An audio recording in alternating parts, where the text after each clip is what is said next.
Carol, what are you doing here? I was speechless, unable to grasp the meaning behind those words. Sharon was the one who invited me to the wedding. So what was she trying to say? Next to her, Kevin looked entirely indifferent, making no attempt to defend me. Hey, Kevin, say something. Even when I called out to him, he kept ignoring me. I felt like my head was about to explode with anger and humiliation, but raising my voice here wouldn't change a thing.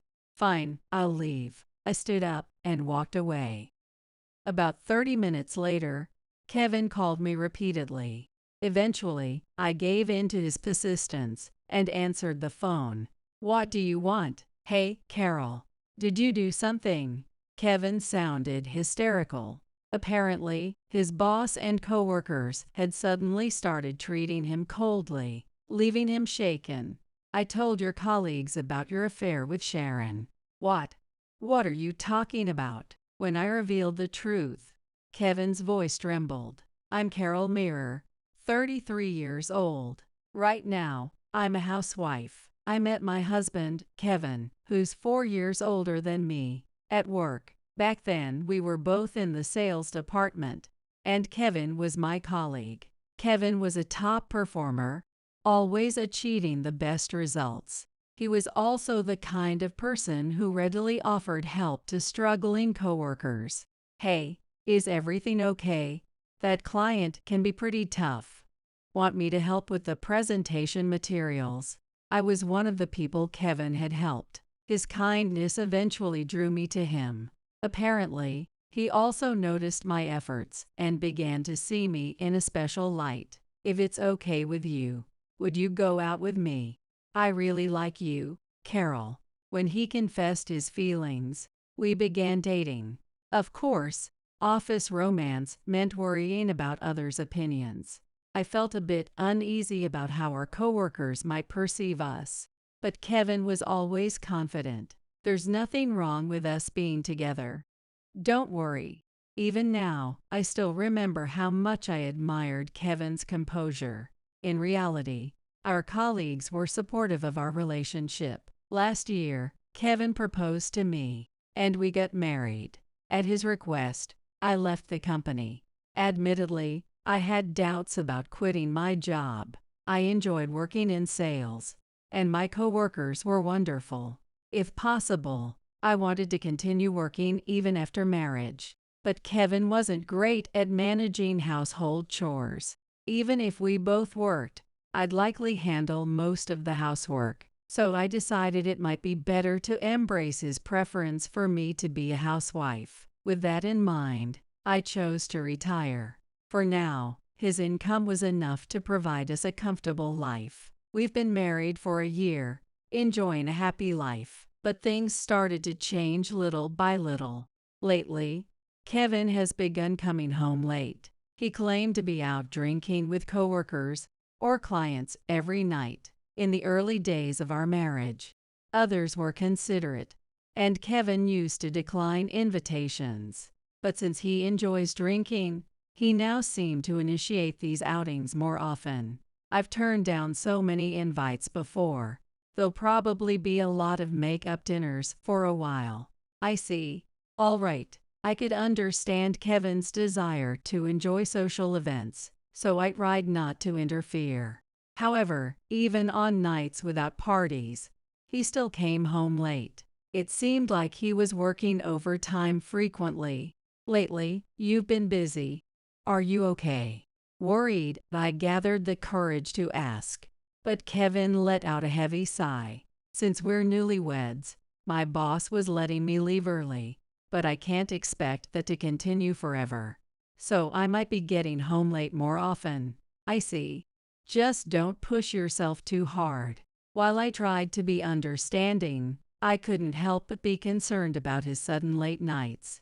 To make things worse, Kevin never let me know in advance, so I'd always prepare dinner and wait for him. Yet, he would never touch the food. Oh, you're still up. I already ate. With those words, he walked straight to the bathroom. He didn't even seem the slightest bit remorseful. and I almost let out a complaint, but I held back and quietly stored the leftovers in the fridge. At least he could eat it for breakfast, I thought. But even that idea was shot down. I prefer toast in the morning. I don't want leftovers from last night. It was as if he saw my cooking as a given. I couldn't take it anymore, so I finally said, "If you're going to be late, just let me know. Can you message me a bit earlier? That way, I wouldn't waste time making dinner, and I wouldn't have to wait up for him." Just one word, like "I'm out," would suffice. However, Kevin frowned at my words. "Look, I'm not out having fun. I'm working. I'm too busy to text you, Carol. But you could still send a quick message, couldn't you?" I said. "It's impossible." "Stop being so demanding." Kevin let out an exaggerated sigh. It was as if even talking to me was a hassle. His indifferent attitude crushed me, leaving me speechless. After that, his weekend work increased, and we barely saw each other. I told myself it was for work, but I couldn't adjust to the changes in him. Meanwhile, Kevin's behavior grew increasingly suspicious. He began carrying his smartphone everywhere, even at home, never leaving it on the table when I was around. Even when I approached him, he would tense up noticeably, almost as if guarding something. "Kevin, you've been acting strange lately. Are you hiding something from me?" Unable to bear the tension, I asked him just once. Kevin avoided my gaze and replied, "These are work-related messages, Carol. Even if we're ex-coworkers, you're no longer part of the company, so of course, I have to be careful." But why was he suddenly so cautious now? If he didn't want me looking, he should have done it since the marriage. His flimsy excuses only deepened my distrust. One day, a wedding invitation arrived at our house. It was from Kevin's coworker in the sales department, Sharon Wilson. When I was working at the company, I often went along with Sharon as her mentor. But to be honest, I don't have any fond memories of her. I think she probably disliked me. "Carol, could you explain it a little more clearly?" "Oh, sorry. This is..." "Never mind.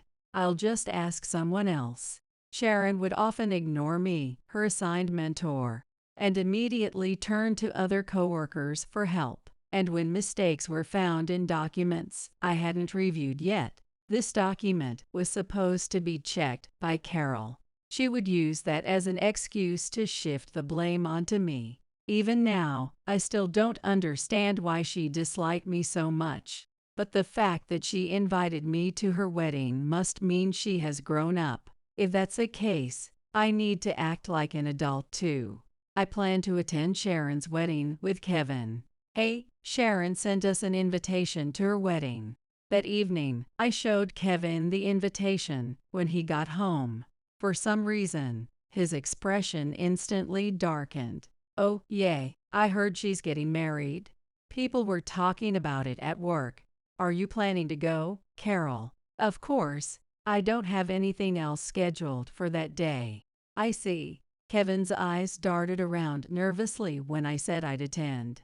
His reaction was puzzling to me. "What's wrong? Did something happen between you and Sharon?" When I asked him, his face stiffened. His expression was nothing but suspicious. "Are you hiding something?" "No, nothing at all. But I'm too tired to talk to you about this right now. I'm going to bed."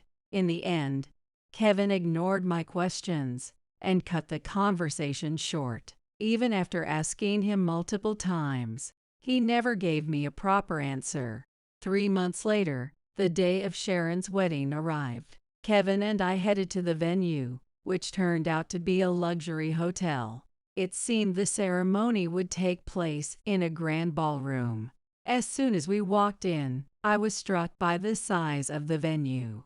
The number of guests, the elaborate floral arrangements, and the lavish food. It was also extravagant. It must have cost a fortune. Apparently, Sharon's husband, Ronald, was the son of a company CEO.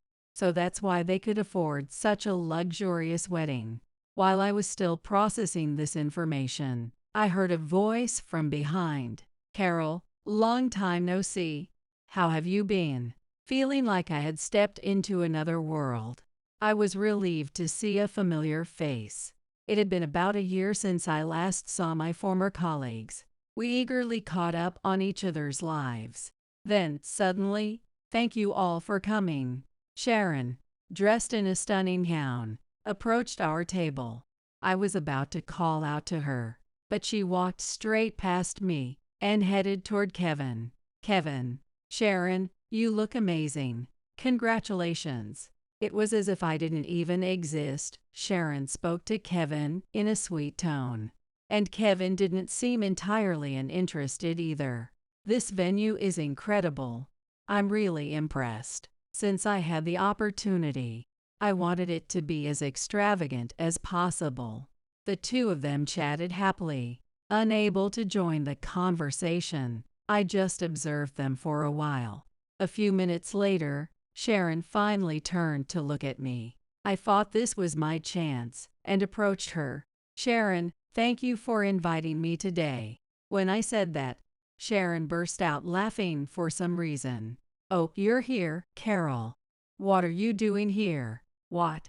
I was at a loss, unable to comprehend the words that came out of her mouth. Noticing my confusion, Sharon gave a sly smile and opened her mouth again.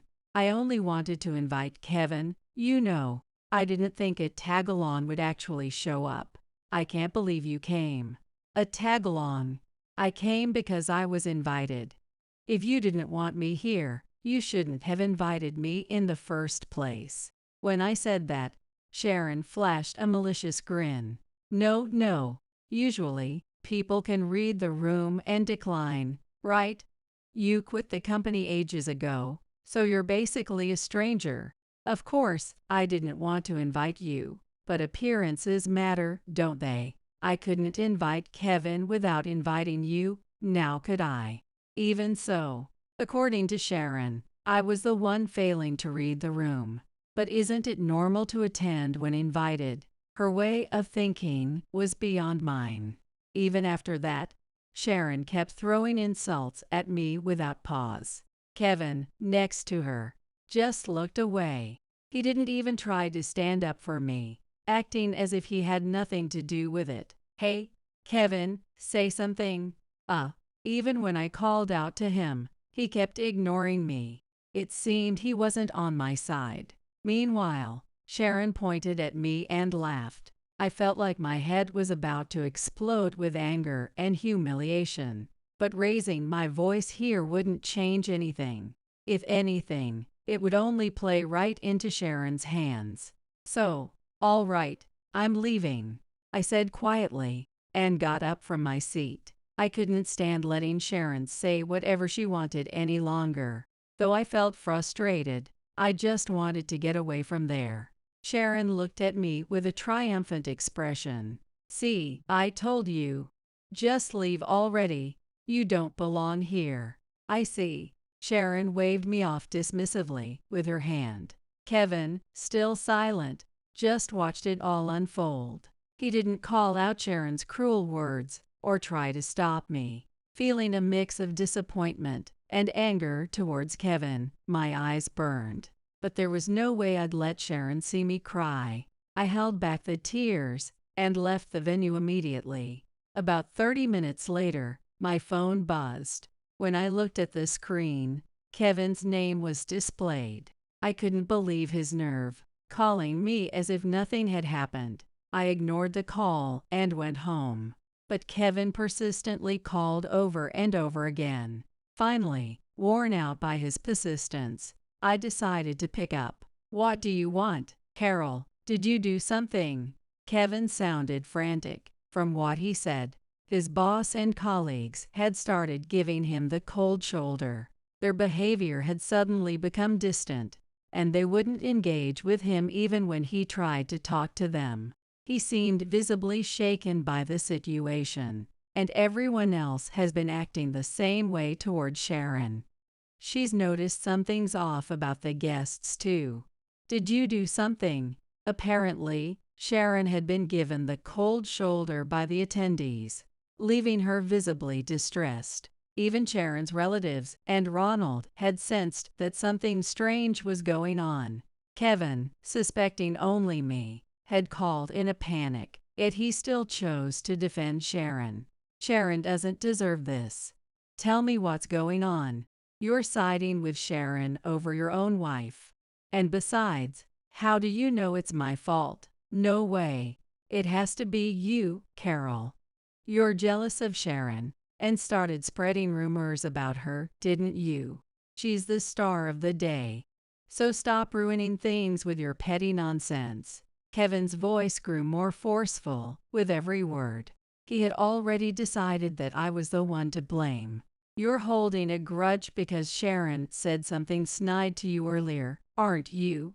Grow up, for God's sake. To make it worse, Kevin had the nerve to urge me to forgive Sharon for her harsh words, but that was simply impossible.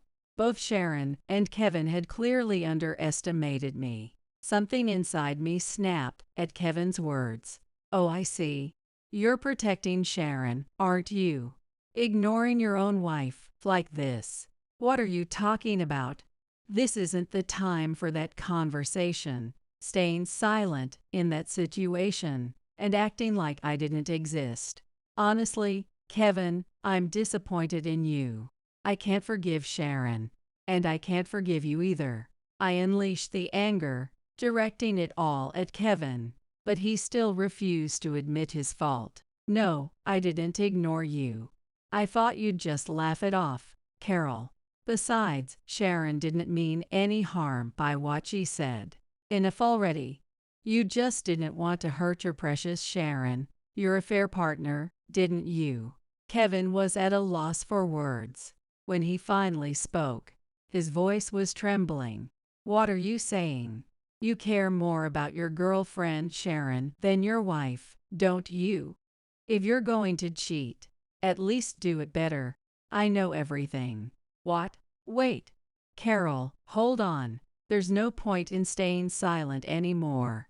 I've already told your coworkers about your affair with Sharon. Kevin had clearly never imagined I would discover his infidelity. He was struck dumb, unable to form a response. In truth, I had grown suspicious of Kevin's behavior and had hired a private investigator just in case. The result was that Kevin had been cheating on me with Sharon. All those overtime or business dinners were just excuses to spend time with her. The two of them had been meeting regularly. The busy work was a blatant lie, and he has been leaving work on time most days. While I was waiting for him, he was at Sharon's house, enjoying their time together. Knowing this filled me with a rage I could hardly contain. I will never forgive them. I thought about it and decided I would expose Sharon's affair during the wedding and confront her in front of everyone. If I revealed her infidelity to the family, friends, and especially the groom, it would cause her significant damage. With Kevin's boss and coworkers present, he would also have to face some serious consequences. However, once I arrived at the venue, I changed my mind. The groom, Ronald, probably didn't know anything about Sharon's affair. Dragging him into this mess would only hurt someone innocent. On top of that, many employees from Ronald's company were in attendance. It felt cruel to humiliate him by revealing such a disgraceful secret about his bride. So I decided to adjust my plan and confided the truth only to two former colleagues I trusted. One of them had a strong sense of justice and believed cheating was absolutely unacceptable. The other loved gossip and was notorious for not keeping secrets. Predictably, the story spread quickly, eventually reaching their boss. I had given my former colleagues photographic evidence, so there was no doubt about the truth. Well, I didn't expect the rumors to spread this fast. Are you not trusted by anyone? I said to Kevin, who responded by yelling. What the hell did you do? Do you have any idea how much suffering this has caused me? After being cheated on by my husband and insulted by his mistress, don't you think I'm the one who's truly suffering? Even so, you went way too far. Kevin's frustration was evident as he groaned over the phone. But with the rumor already out, there was no way to undo the damage. It's the truth. So there's nothing I can do about it, I said as I tried to hang up. Yet Kevin was still shouting, "Don't joke with me. Get back to the venue right now. Tell everyone the affair was a lie. Sharon doesn't deserve this." You're still worried about Sharon. Maybe it's time to start worrying about yourself. Shut up. Just get back here. Kevin kept yelling repeatedly, but I had no intention of returning to the venue. Besides, even if I did explain, it would make no difference. The photos I had shared were undeniable proof. Why don't you just give up? Also, I'm leaving the house for good. What? Why? Of course, I'm not staying with a husband who cheats. After getting home, I was already packing my things to move back to my parents' house. I had explained the situation to them, and they had encouraged me to divorce him as soon as possible. That's why I wanted to leave immediately. But Kevin clearly wasn't happy about it. You're a housewife. I'm the one who earns the money and takes care of you. And now you want a divorce over something like this. It was just 1 or 2 affairs, can't you forgive that? Kevin didn't apologize. Instead, he doubled down. His attitude was so ridiculous that I couldn't even be angry anymore. I just laughed. Do you even hear yourself? Cheating is betrayal. I can't trust you anymore. Living with someone like you is impossible. You wouldn't survive without me. I can't believe how petty you're being. Kevin snapped and hung up the phone. His refusal to apologize left me completely disillusioned. But it didn't matter anymore. I grabbed my bags and walked out of the house. The next day, however, while I was at my parents' house chatting with them, the doorbell suddenly rang. I wondered who it could be and checked, only to find Kevin and Sharon standing at the door. "Hey, Carol, I know you're in there." I ignored them, but Kevin kept banging on the door repeatedly. If this continued, it would disturb the neighbors. Reluctantly, I let the 2 of them in. At the entrance, "Excuse me, but what's going on? I told you yesterday I'm leaving, and now you show up here with Sharon. Stop trying to move forward with the divorce on your own terms. I'm not okay with this." Kevin was fuming. Beside him, Sharon stood with a smug expression on her face. "You spreading rumors about us at the office? That's low. Don't you think you owe Sharon an apology?" "Why should I apologize? Besides, the cheating is real, isn't it? Honestly, why don't you 2 just enjoy your life together already?" I didn't want to be dragged into this any further, but my words seemed to irritate Sharon. She raised her voice. "Don't mess with me. I didn't cheat. Kevin is just my boss. Spreading false rumors like this. Pathetic." Sharon didn't seem willing to admit to the affair. She insisted that they were only in a boss and subordinate relationship. She had been shown the photos by her coworkers just yesterday.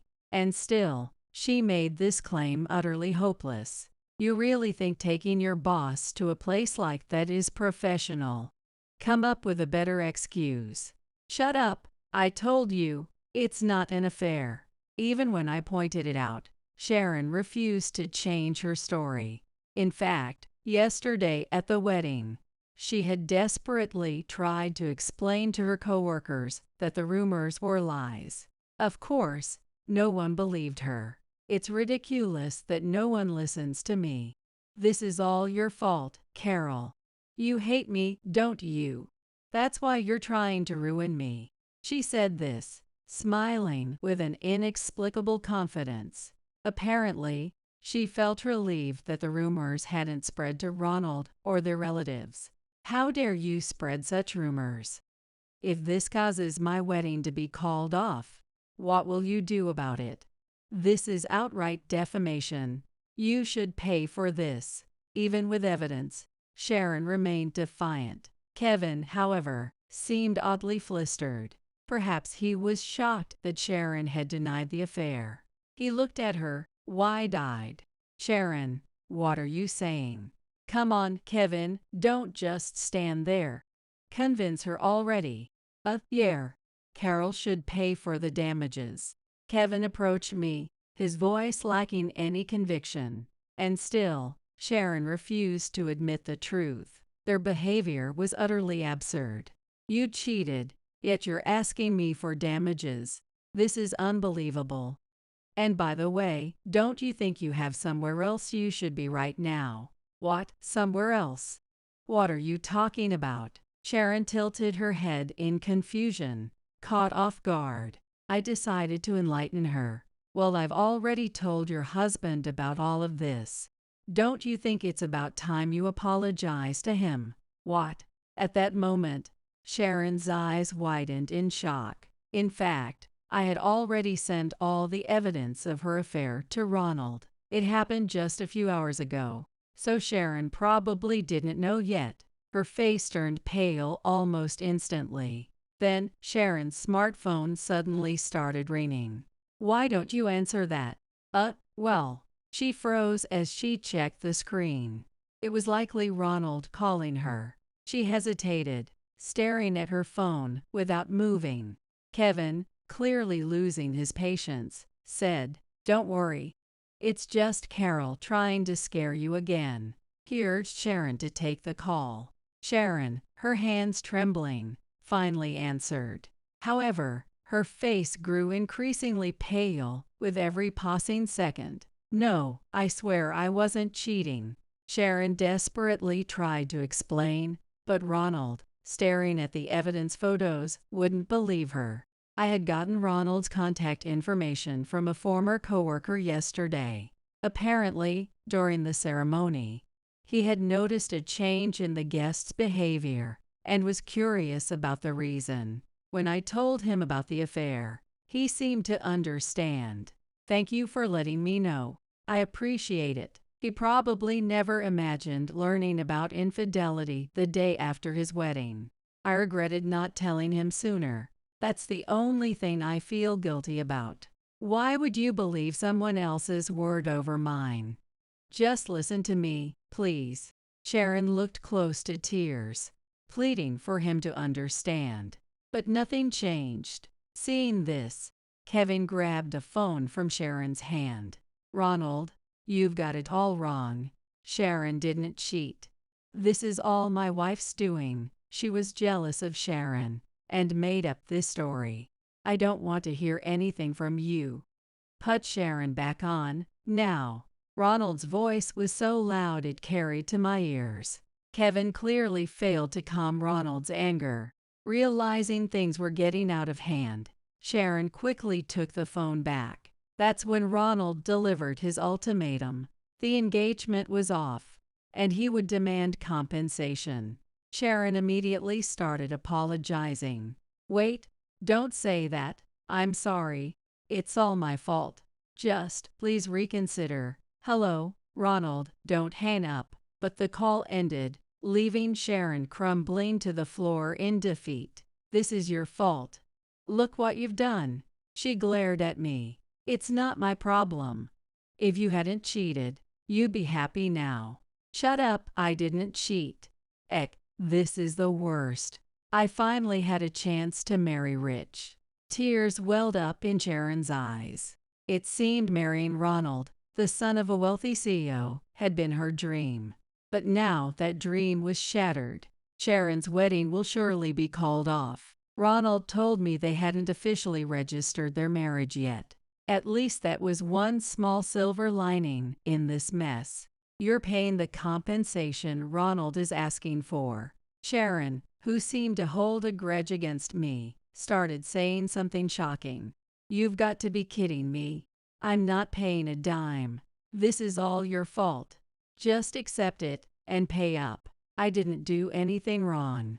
Sharon stubbornly refused to admit her fault. Instead, She seemed determined to pin all the blame on me. She was visibly upset, and I wasn't sure what she might do next. Sensing danger, I stepped back to distance myself from her. Then it happened.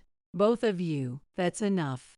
Just leave. Stepping in to shield me, my dad confronted Sharon. This was supposed to be my problem, and I didn't want to involve my family. So I told them not to come out. But the commotion had clearly worried them, and they stepped in to help. Kevin, I'm deeply disappointed in you.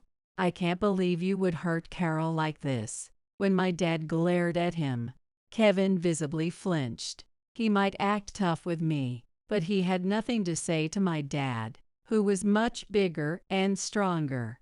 Well, Kevin stammered, fumbling for excuses, but I was too tired to deal with him anymore. Just agree to the divorce already. And by the way, I'll be suing both of you for damages. What? As I threw that out, Kevin's face turned bright red, but with my dad standing there, he could only clench his fists and glare angrily. Meanwhile, Sharon, with tears in her eyes, looked visibly irritated. She seemed to realize that continuing the argument would be pointless. Kevin suddenly turned to Sharon with a smile. Fine, whatever. I'll agree to the divorce. But hey, Sharon, let's get married. Though he hesitated over the damages, he seemed ready to accept the divorce. I felt relieved by his response. But then, Sharon's face twisted in shock. What? What are you talking about? Come on, Sharon. We've been in love all along. This is our destiny. With an unnerving gleam in his eyes, Kevin pressed Sharon to marry him. His sudden change in demeanor sent chills down my spine. But as Kevin advanced on her, Sharon's disgust became more apparent. Why would I marry someone like you? I only stuck around because I wanted to make Carol miserable. That's all. So that's the reason. Unbelievable. The idea that she got involved with Kevin just to spite me was absurd. Realizing this, I buried my face in my hands. Yet Kevin wasn't ready to give up. But surely, over time, you grew to love me, didn't you? Come on, be honest. We were so in love. As if overwhelmed by his emotions, Kevin moved closer to Sharon. Panicked, she turned to me. Help me. Why should I? It's about time you leave, don't you think? Don't leave me alone with him. Please. Sharon screamed as she tried to escape from Kevin. But their relationship was no longer my concern. I opened the front door as my dad assured the two of them out. Get away from me. What are you saying? Come on, let's get married, please. Even after being thrown out of the house, Sharon's cries echoed for a while. About an hour had passed. Suddenly, the noise outside stopped, and the doorbell rang again. I felt a sense of dread as I cautiously checked the monitor. Standing at the front door were Sharon and two unfamiliar people. They turned out to be Sharon's parents. Sharon's parents bowed deeply and apologized. Kevin was nowhere to be seen at that time. Apparently, Sharon's parents had sent him away. We are truly sorry for what happened. Sharon's parents explained that they had just come from apologizing to Ronald. However, when they tried to take Sharon with them, they couldn't find her and didn't know what to do. Amidst this, Sharon had contacted them, asking for help. We're planning to take Sharon and apologize to Ronald again. We will make sure the damages are paid no matter what. Next to her parents, Sharon stood dazed, as if her soul had left her body. But when her parents urged her, she obediently bowed her head. I'm really sorry. Kevin must have pushed her to the breaking point. She seemed terrified the entire time until her parents took her away. Later, I also received a call from my parents-in-law, who apologized to me. They promised to keep Kevin away from me, which gave me a sense of relief. My divorce with Kevin was finalized smoothly. I also managed to receive compensation from both Kevin and Sharon. Ronald also extracted a considerable amount of damages from them. Sharon not only had her engagement broken off, but was also stuck with the wedding expenses. Both of them ended up in debt and are now struggling with repayments, or so I've heard. To make things worse, their affair became known at their workplace, and both were transferred to remote branches. Sharon's parents disowned her as well. Now she has no one to rely on, and continues to work under the judgmental eyes of those around her. Unable to quit. Currently, she's living alone in a shabby apartment. It seems she is leading a life of hardships. Kevin couldn't endure being in such a rural area and quit his job, or so I heard. But when he tried to return to his family home, they wouldn't let him in. He's now jobless and homeless. For now, he's surviving by taking up day labor jobs. As for me, I'm still living with my parents. Recently, I started a new job. My parents have been supportive, telling me I can stay here as long as I need. But I can't depend on them forever. Once my income stabilizes, I plan to live on my own. My new workplace is full of kind people, and I've made friends among my colleagues. Going forward, I will forget the past and enjoy life. Despite being pressured by Henry and my mother-in-law Linda, I couldn't get pregnant easily. One day when I came home, I found Henry back from a business trip with Sophia, who was holding twins. "Look! I gave birth to twins!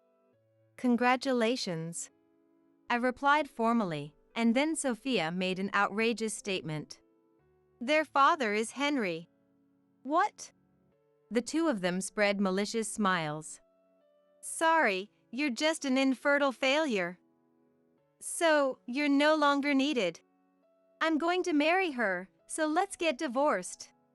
Henry and Sophia left, and while I was in shock, Linda called. "I heard divorced Sophia returned to town, so I had her meet Henry. She got pregnant so quickly, she's the perfect wife." Linda laughed as if it was amusing. "Did you encourage them, Linda?" "That's right." Even after the call ended, I was holding my mobile phone. A fierce anger welled up inside me. Henry, Sophia, and Linda. I will make them regret treating me like this. Get ready for it. I am Jennifer, a 42-year-old housewife. I've been married to Henry, who is the same age as me, for 3 years.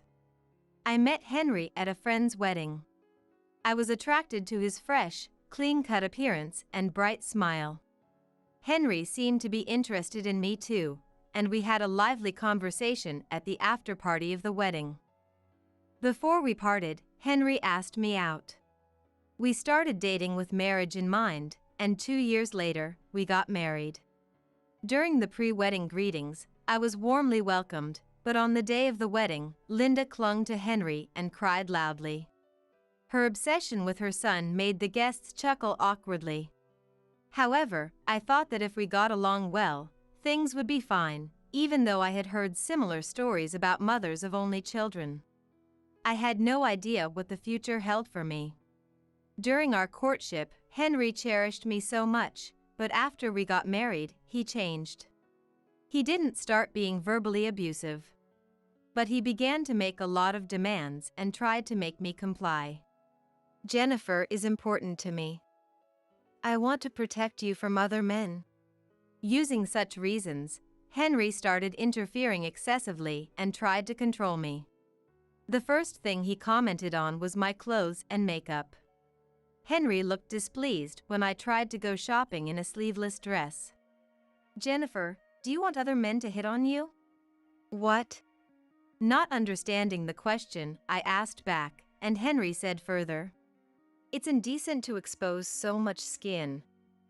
Now that you're married, you should wear something appropriate." I couldn't understand what was so indecent about a below-the-knee dress. But I asked anyway. "So, what kind of clothes do you think are appropriate, Henry?" Henry pulled out a character-patterned sweatsuit from the closet and handed it to me.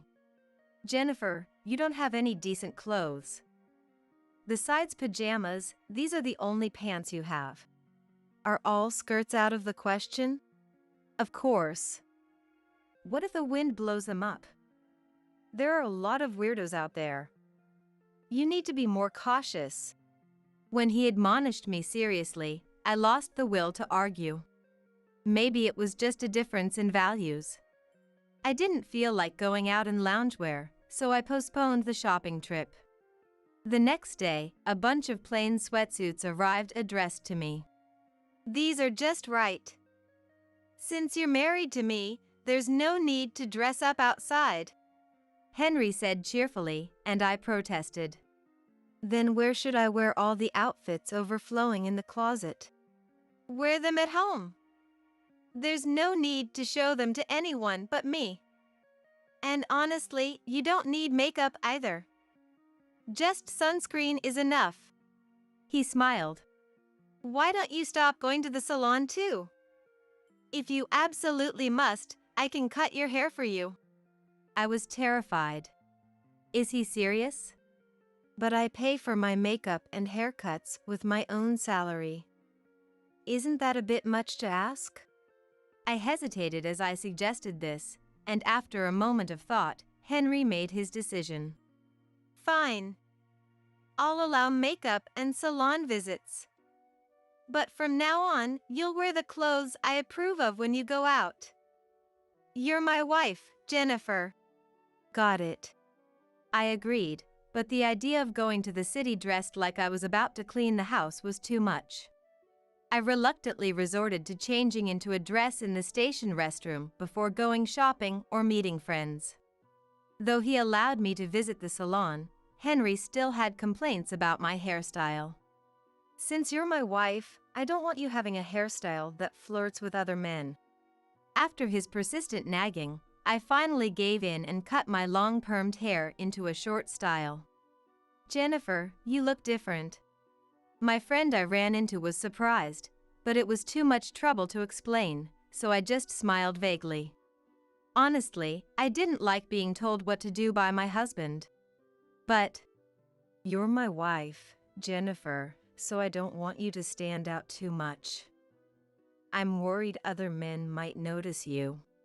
When he expressed his concern like that, it was hard to argue. In the end, I had to tell myself it was all out of love and go along with it. Moreover, Henry didn't like it when I met up with friends. So every time, I had to tell him who I was meeting and when I'd be back, and take a proof photo with my friends to send to his mobile phone. When it came to meals involving men, even if it was a friend's husband, Henry was always in a bad mood. Whenever I attended, Henry would pick me up in his car. Even though I told him I'd come straight home after, he was afraid I might get too close to another man.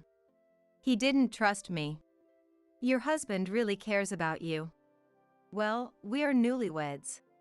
The teasing comments, half in jest, were exhausting to deal with each time with a strained smile. Yet Henry would always go out drinking on weekends, citing work as the reason. When I pointed out the unfairness, Henry would pout. I don't go out for fun. It's for work. If I cut down on these outings, my job could be at risk. Don't you understand? And he said with a half smile. If my salary gets reduced, you'd be in trouble too, Jennifer. You earn less than me. It made me angry, but it was true, so I couldn't argue. The people I go out with are my bosses or subordinates, so I can't take photos. But I'm not doing anything shady, so don't worry. When he insisted like that, I couldn't complain. Henry worked late on weekdays and drank on weekends. He was only home on Sunday nights, yet he wanted children soon. Not because he liked kids, but for his mother Linda, who wanted grandchildren. I want my mom to hold a grandchild while she's still healthy. I'd prefer a boy, but a girl is fine too. He said this arrogantly. What? This month didn't work out either? I really want to fulfill Mom's wish soon. I want a child soon too.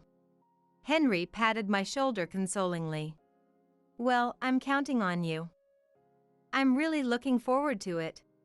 I was exasperated by his nonchalant attitude. Did he really think I could do it all by myself? Even though we were entering our second year of marriage, there was no sign of having children, and I began to think natural conception might be difficult. I had been tracking my menstrual cycle and basal body temperature, and I was careful about my diet. I heard that being cold isn't good for trying to conceive, so I took full baths, warmed my body with ginger and herbal teas, and did everything I could. But Henry, when I talked to him about it, just nodded without interest and continued his carefree lifestyle. I repeatedly told him to cut down on smoking and drinking, but he had no intention of complying. Even when I told him we should try to have intercourse 2 days before ovulation, he would schedule fishing trips or drinking parties. Do you really want a child? I started to doubt it. On the other hand, it was clear that Linda was desperate for a grandchild. My in-laws' house was an hour's drive from our apartment. Linda would invite us over every holiday with some excuse. She could just invite Henry, but for some reason, she always included me too. My father-in-law Mike was often absent, busy with golf and volunteer work even after retirement. Meanwhile, Linda, a housewife, spent most of her time watching TV. Her hobby was gossiping with the neighborhood housewives, and I had to put up with it every time. The worst part was that recently, she started pressing me about having grandchildren, tying it into her gossip. Listen, Jennifer. The Browns are boasting about their third grandchild. They're so obnoxious, don't you think? Uh-huh. And the Johnsons, they have their second son now. Plus, their son lives with them. Such a considerate family, don't you think? Linda wanted us to live with my in-laws, but Henry had refused since before we got married because it would be too far from his office. Linda was unhappy about that too. So, she probably wanted me to at least give her a grandchild to satisfy her. This endless talk wore me out, and I wanted Henry to deal with it too, but as soon as we got to my in-laws' house, Henry would always go out with his friends. Henry works so hard all the time, he deserves to see his friends. Of course, Linda would defend Henry, but I was left alone, building up stress. Linda prepared the meals, and I did the cleaning up. She wasn't mean or sarcastic during that time. She just kept pressing me about having a grandchild. 2 years into your marriage and still no child? When will I get to hold my grandchild? It's not like you're doing this to spite me, right? She kept pushing, and I finally snapped back sharply. It's not like that. Is that so? But at this rate, I'm worried I won't get to meet my grandchild while I'm still alive. Right, Henry? Then Henry, who had been fiddling with his phone, laughed mockingly and said, Mom, Jennifer's trying her best too, you know. Why do you act like it's not your problem? With each exchange between Henry and Linda, my frustration grew.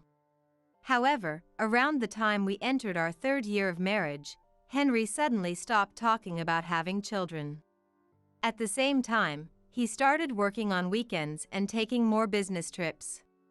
And where he used to occasionally initiate intimacy on weekends, that suddenly stopped.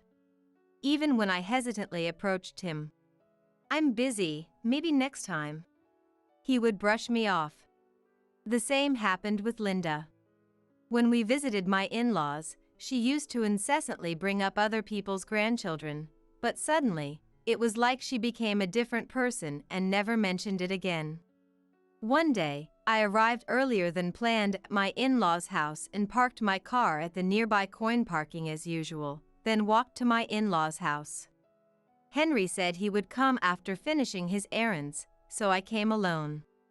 As I approached the house, I saw a woman in a loose dress chatting with Linda at the entrance. I'm so glad to hear that Sophia, who got divorced, has returned to town. Looking forward to seeing more of you. Likewise, looking forward to it. When Linda noticed me, her smile stiffened suddenly. Sophia turned to look at me with a curious expression and greeted me with a meaningful smile. Nice to meet you. I'm Sophia Jones. I live nearby. Hello. For some reason, Sophia looked me up and down rudely and then lifted her lips into a smile. Sophia, thank you for today. Let's meet again soon. Although it seemed they were in the middle of a conversation, Linda hastily ended it and sent Sophia away. Afterward, Linda led me into the room, made tea in a good mood, but seemed distracted. When Henry finally arrived, Linda took him to another room for a private talk. When they returned, Henry also had a strange, beaming smile for the rest of the day. I saw Sophia again 6 months later. She came to our apartment with her newborn twins. Henry, who had been on a business trip for 2 days, was already back home when I returned from work. For some reason, he was with Sophia. Look! I had twins. Congratulations.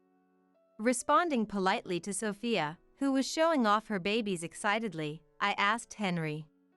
Welcome back. By the way, why is Sophia here?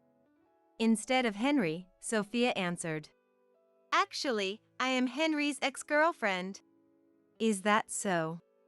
My calm response irritated Sophia. Don't you get it yet? Are you stupid? What? When I asked, Sophia dropped a bombshell. The father of the twins is Henry.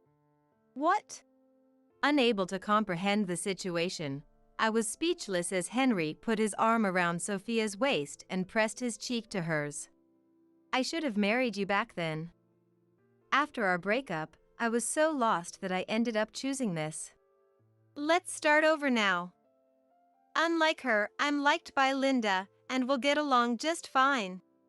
Confidently, Sophia smiled happily at Henry.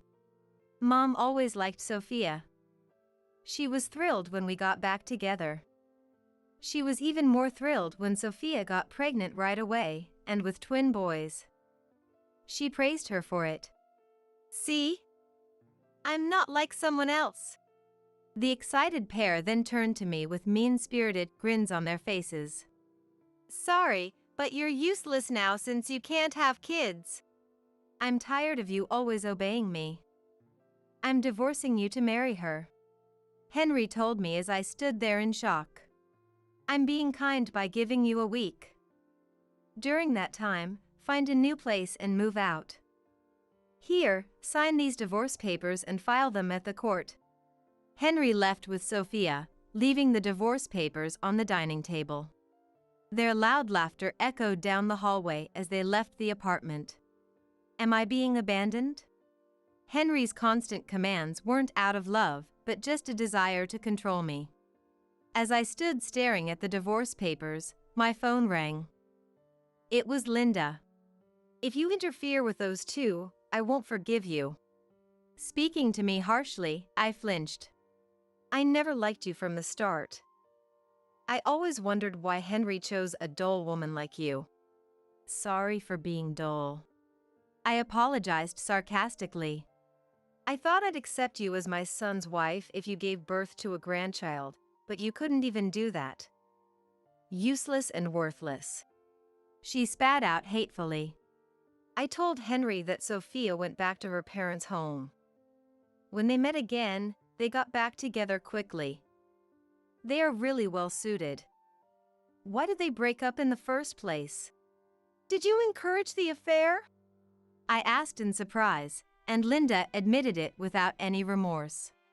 Yes, I wanted Sophia to be my son's wife. Getting pregnant quickly was just perfect. Linda looked very satisfied. So, is it all my fault for not getting pregnant? Of course. A wife who can't have children is pointless. You need to be replaced by another woman. She stated such a ridiculous theory calmly. So you should file the divorce papers and disappear quickly. After barking for a while, Linda hung up the phone. Even after the call ended, I stayed holding my mobile phone. I felt dizzy with anger, frustration, and sadness. What do those people think of me? I can't calm down like this. Clenching my teeth, I swore revenge. Henry, Linda, and Sophia. I'll make them regret making me feel this way. Be prepared. You haven't moved out yet? It's been over a week. Henry kept calling and messaging me every day, but I delayed it using busyness as an excuse. Even after filing the divorce papers at the courthouse, I had a lot to do. Another week later, when I was ready, I called Henry, Sophia, and Linda to the apartment, and they came with grumpy expressions. Sophia said she'd rather live in the room I used to stay in than a new apartment. So we decided on this place. So hurry up and move out. It's rude to keep relying on your in-laws. If you file the divorce papers, just go somewhere else. It seems you still have feelings for Henry, but he's Sophia's now. As soon as they sat down, the three of them started making noise, and I told them calmly. Henry and Sophia sat together, with Linda seated across from them. After serving tea for everyone, I sat down next to Linda and spoke harshly. I have no feelings for this person at all. Someone who lies, controls his wife, and makes children with his mistress. I don't want him at all. Henry seemed a bit guilty. Perhaps he had some sense of responsibility. Anyway, we can't move in if you're still here. Oh, did you forget? My parents paid the down payment and half the purchase price for this place. Did they? Henry blinked in surprise.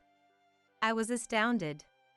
Does he have a brain that forgets inconvenient facts? He's proud of working at a big company and earning more than me, but he's not impressive at all, I laughed inwardly. We split the remaining amount, you and I. My parents' contribution was larger, so the place is in my name. It means this is my apartment. Sophia and Linda were shocked. Henry, this is different from what you said. Fine. We'll give you this place. Sophia, let's find another place. Henry said arrogantly, and Sophia puffed out her cheeks. I was looking forward to spending time in Henry's room. Fine, I'll just ask my dad to buy me a high-rise apartment. Henry's income allowed us to live in this place, and now you're bragging about it like some nasty wife. I knew it. So, is that the end of your little speech? I smiled at Linda's snide remarks, feeling completely in control. No, it's not. The main topic starts now. The main topic? I asked you to come because I have gathered some evidence to report. From a large envelope I had prepared, I took out the investigation report and about 10 photos, spreading them out on the dining table. Henry and Sophia turned pale simultaneously, suddenly panicking.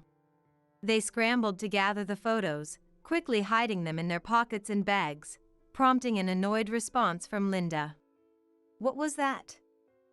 I couldn't see properly. Don't worry. There are plenty more images that haven't been printed yet. This time, I displayed the images on my mobile phone, showing them to Linda as I slid through the pictures. Henry and Sophia screamed and tried to snatch the mobile phone, but I brushed their hands away. Linda, peering at the mobile phone screen, turned pale immediately. You two have other partners, too? Their reaction was understandable. The screen showed images of Sophia and Henry, each entering and leaving hotels with different people, arm in arm. Come on, Mom. Don't believe that. She must have faked it. That's right. She looks so innocent, but she's actually very cunning. I shot back at their panicked excuses. There's no way an amateur like me could take such good evidence photos. I hired a detective agency to investigate the affairs. So, they are definitely real. If you doubt it, you can call this number and confirm. When I showed the business card of the detective agency, Henry and Sophia fell silent, their faces showing frustration. Finally, unable to bear the silence, Henry admitted, "Yeah, I've been seeing other people besides Sophia. I earned that money, so I can spend it however I want, right? Got a problem with that? Other men just won't leave me alone. What can I do? And Henry, you said I was the only one for you, you liar." Sophia, burning with anger, snapped back at Henry. "You said you were over the moon about finally being with me, but it seems any man will do for you." "Shut up!" Linda shouted at the two of them. She pressed her forehead, her tone exasperated. "I'm disappointed in both of you. I put so much effort into this, and you let me down." Seeing Linda's disheartened expression, I couldn't help but burst into laughter. As my shoulders shook with laughter, Henry, Sophia, and Linda stared at me suspiciously. "Sorry, Linda just acting like a moral person was too funny. If you had supported Henry as a wife should, he wouldn't have cheated." Linda turned her attacks on me now. Her usual snide remarks continued. "If you had devoted yourself to Henry and had children, he wouldn't have strayed to Sophia. It's all your fault." For someone who introduced Sophia to Henry and encouraged the affair, she sure had some nerve to say that. While I was stunned and speechless, Henry and Sophia joined in, riding the wave of Linda's accusations. "That's right. It's all your fault. If you can't satisfy your husband and have children, it's no wonder he got bored." Poor Henry. All right, all right. By the way, Mom, you're looking quite lively yourself." When I spread out another set of photos on the table, Linda gasped and fell silent. Henry and Sophia, peering closely at the photos, let out dumbfounded sounds. "Really? Mom's boyfriend? A young lover? Linda, you're something else." I smiled at Henry and Sophia, who were both in shock. "I have recordings of their dates too. I want to hear them. They're not anything inappropriate, right? It seems a private investigator recorded them at a cafe." Ignoring Linda's panic, I played the voice recorder. "Francois, I'll have the money ready soon, so please wait." She sounded so cheerful as she spoke. "The parents of my son's new wife are wealthy, so I'm flattering his wife to get money out of them. Sophia is simple-minded, so it's easy. Thank you so much. Now my sister can have her surgery. I love you." In his broken English, Linda responded happily. "It's fine, it's only $20,000. I love you too." Henry and Sophia widened their eyes and stared at Linda. "Who is this Francois? Is he trustworthy?" "Don't look like that. It's fine." Linda laughed it off. "He's an Italian man working here. We met on social media. He said he couldn't afford his sister's surgery because he's poor, so I decided to help him out." Linda spoke proudly, puffing out her chest. "He likes older women like me who are nurturing. When I gave him the $20,000, he cried with joy. He's such a good boy." Henry looked devastated as he listened to Linda, who was in a dreamy state. Where do I even start? The name Francois is French. I'm sure everything about him is a lie. He seems like a con artist scamming women for money. "Don't speak ill of him," Linda yelled, and Sophia's temple twitched with anger. "So, you've been supporting this guy with money while pushing Henry and me to get back together? I can't believe you, you old broad." "Calm down, Sophia." Henry tried to soothe Sophia, who was furious. "Thanks to Mom, we were able to reconcile. Let me apologize. Can you forgive us? Henry. Henry stroked Sophia's head, and a smile spread across his face. I did get distracted by another woman, but I still love you, Sophia. You gave birth to our child. Let's make up. Sophia's face softened into a smile. Yeah, I was wrong too. In the end, I love you the most, Henry. Let's stay happy together. After gazing at each other for a moment, they both turned to face me. Are we done here? We need to go pick up our kids from the babysitter. We're busy taking care of our twins. You wouldn't understand, having been dumped by Henry. I glanced at the clock on the wall. Just a bit longer. They should be arriving soon. As I said that, the doorbell rang.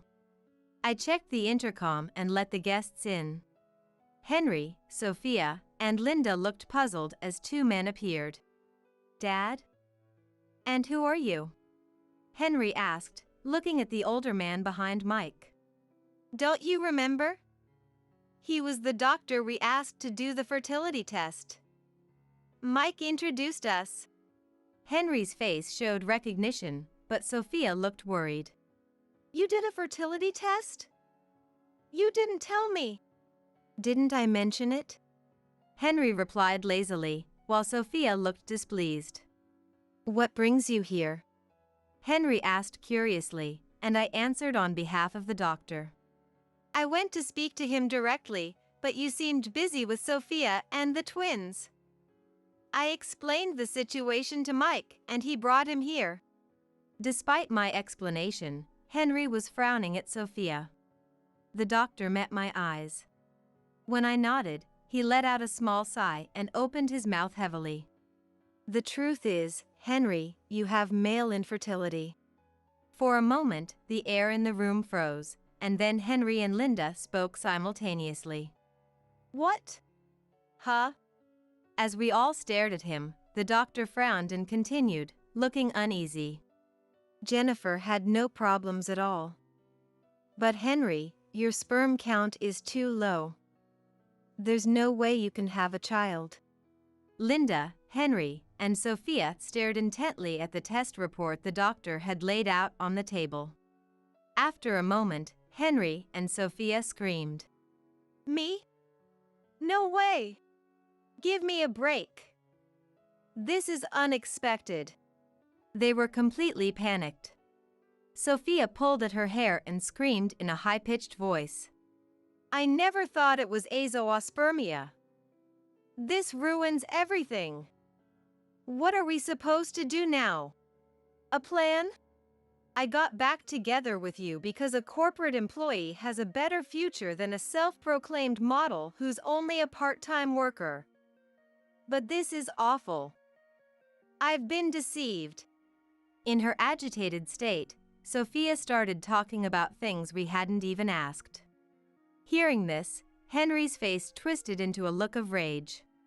I forgave you for cheating on me. But you've done it again? I really believed we could make it work this time. Henry clenched his fists and spoke to her in a low, growling voice full of anger. You are cheating with another woman. You have no right to blame me. That was just a fling. It's totally different from you, who planned to have a child. The argument was so petty that Mike, the doctor, and I were dumbfounded. We couldn't even muster the energy to intervene, so we just watched the situation unfold. I cut ties with everyone else and chose you as the father. I should be thanked, not complained about.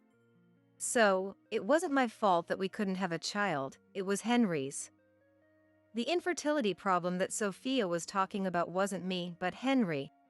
When I forced my way into the conversation, Henry and Sophia looked at me with resentful faces. I didn't care and quoted the words Sophia and Linda had said to me earlier. Didn't Linda tell me that a wife who can't have children is useless? Then a husband who can't father a child is equally worthless.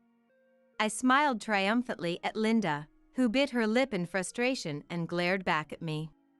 Instead of the verbal abuse I expected, Linda turned to the yelling Henry and Sophia and shouted like thunder. I believed it was Henry's child. I can't forgive this promiscuous woman. And Henry, you're no better for getting involved with such a wicked woman. Divorce her immediately. I don't need you to tell me to divorce her. Don't act all high and mighty. You were cheating too, you old broad. Watching the three of them panic, Mike let out a deep sigh. He approached me and bowed his head. I'm sorry for the trouble Linda and Henry caused. When we hired a detective, we found out my wife's lover was also involved with other women. It took time to gather the evidence. He turned to the exhausted Henry, Linda, and Sophia. Let's go home. We'll discuss the rest there. Mike and the doctor calmed the three, who were about to start a physical fight, and loaded them into the car to take them back to their in-laws' home. The day after I filed for divorce, Henry and Sophia got married. However, they ended up divorcing in less than a week. They both complained to their friends and acquaintances, saying they never wanted to see or hear from him again. Linda didn't listen to Henry or her father-in-law, but she did pay attention to her relatives' persuasion. She finally realized she had been tricked by a con artist and tried desperately to get back the money she had given away, but the con artist, whom the police were also pursuing, had already disappeared. She had used her father-in-law's retirement money without permission, so he threw divorce papers at her. She cried and resisted, but eventually gave in. It was also revealed that she had taken on debts in Henry's name, leading to a huge fight with him. Mike and Henry left the in-laws' house, leaving Linda to live alone in the large house, feeling lonely. After divorcing Sophia, Henry moved into an apartment and transferred the alimony to my account in a lump sum, continuing his work as if nothing had happened. However, a local acquaintance who had changed jobs revealed the whole situation. The story of how he cheated on his ex-girlfriend Sophia, remarried her, and then divorced shortly thereafter reached his boss's ears, making them question his character. Henry was taken off the promotion track and had a significant pay cut. As soon as he became poor, his former mistresses lost interest in him, and he was left in despair, struggling to pay off the debts Linda had incurred. After divorcing Henry, Sophia returned to her parents' home and lived leisurely with her twins, being taken care of by her parents. Her wealthy parents paid the alimony to me in a lump sum, and she told them that her remarriage to Henry hadn't worked out. However, the certified letter I sent revealed that while she had relationships with multiple men, she was also cheating with Henry, and she became pregnant with a child whose father was unknown. Her parents were furious and threw her out of their house, so she had no choice but to move into a shabby apartment. Sophia started working multiple part-time jobs, leaving her twins in daycare, and worked tirelessly day and night. There was no one to rush her to have children or to impose their favorite clothes and hairstyles on her anymore. I let my hair grow long again. I bought cute clothes from my favorite store and enjoyed the happiness of dining with friends once more. I felt incredibly lighthearted and spent my days with a refreshing sense of freedom.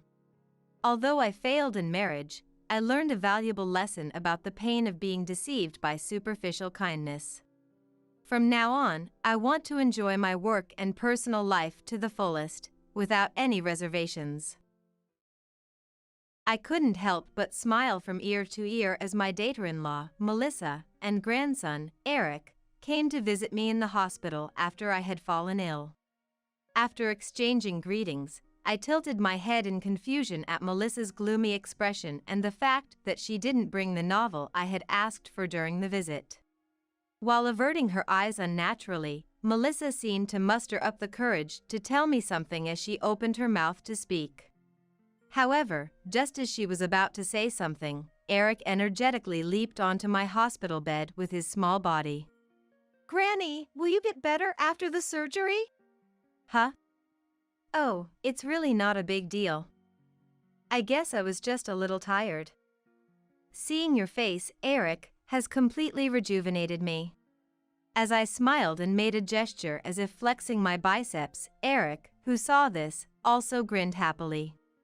He peered into my face for a while and suddenly fell silent.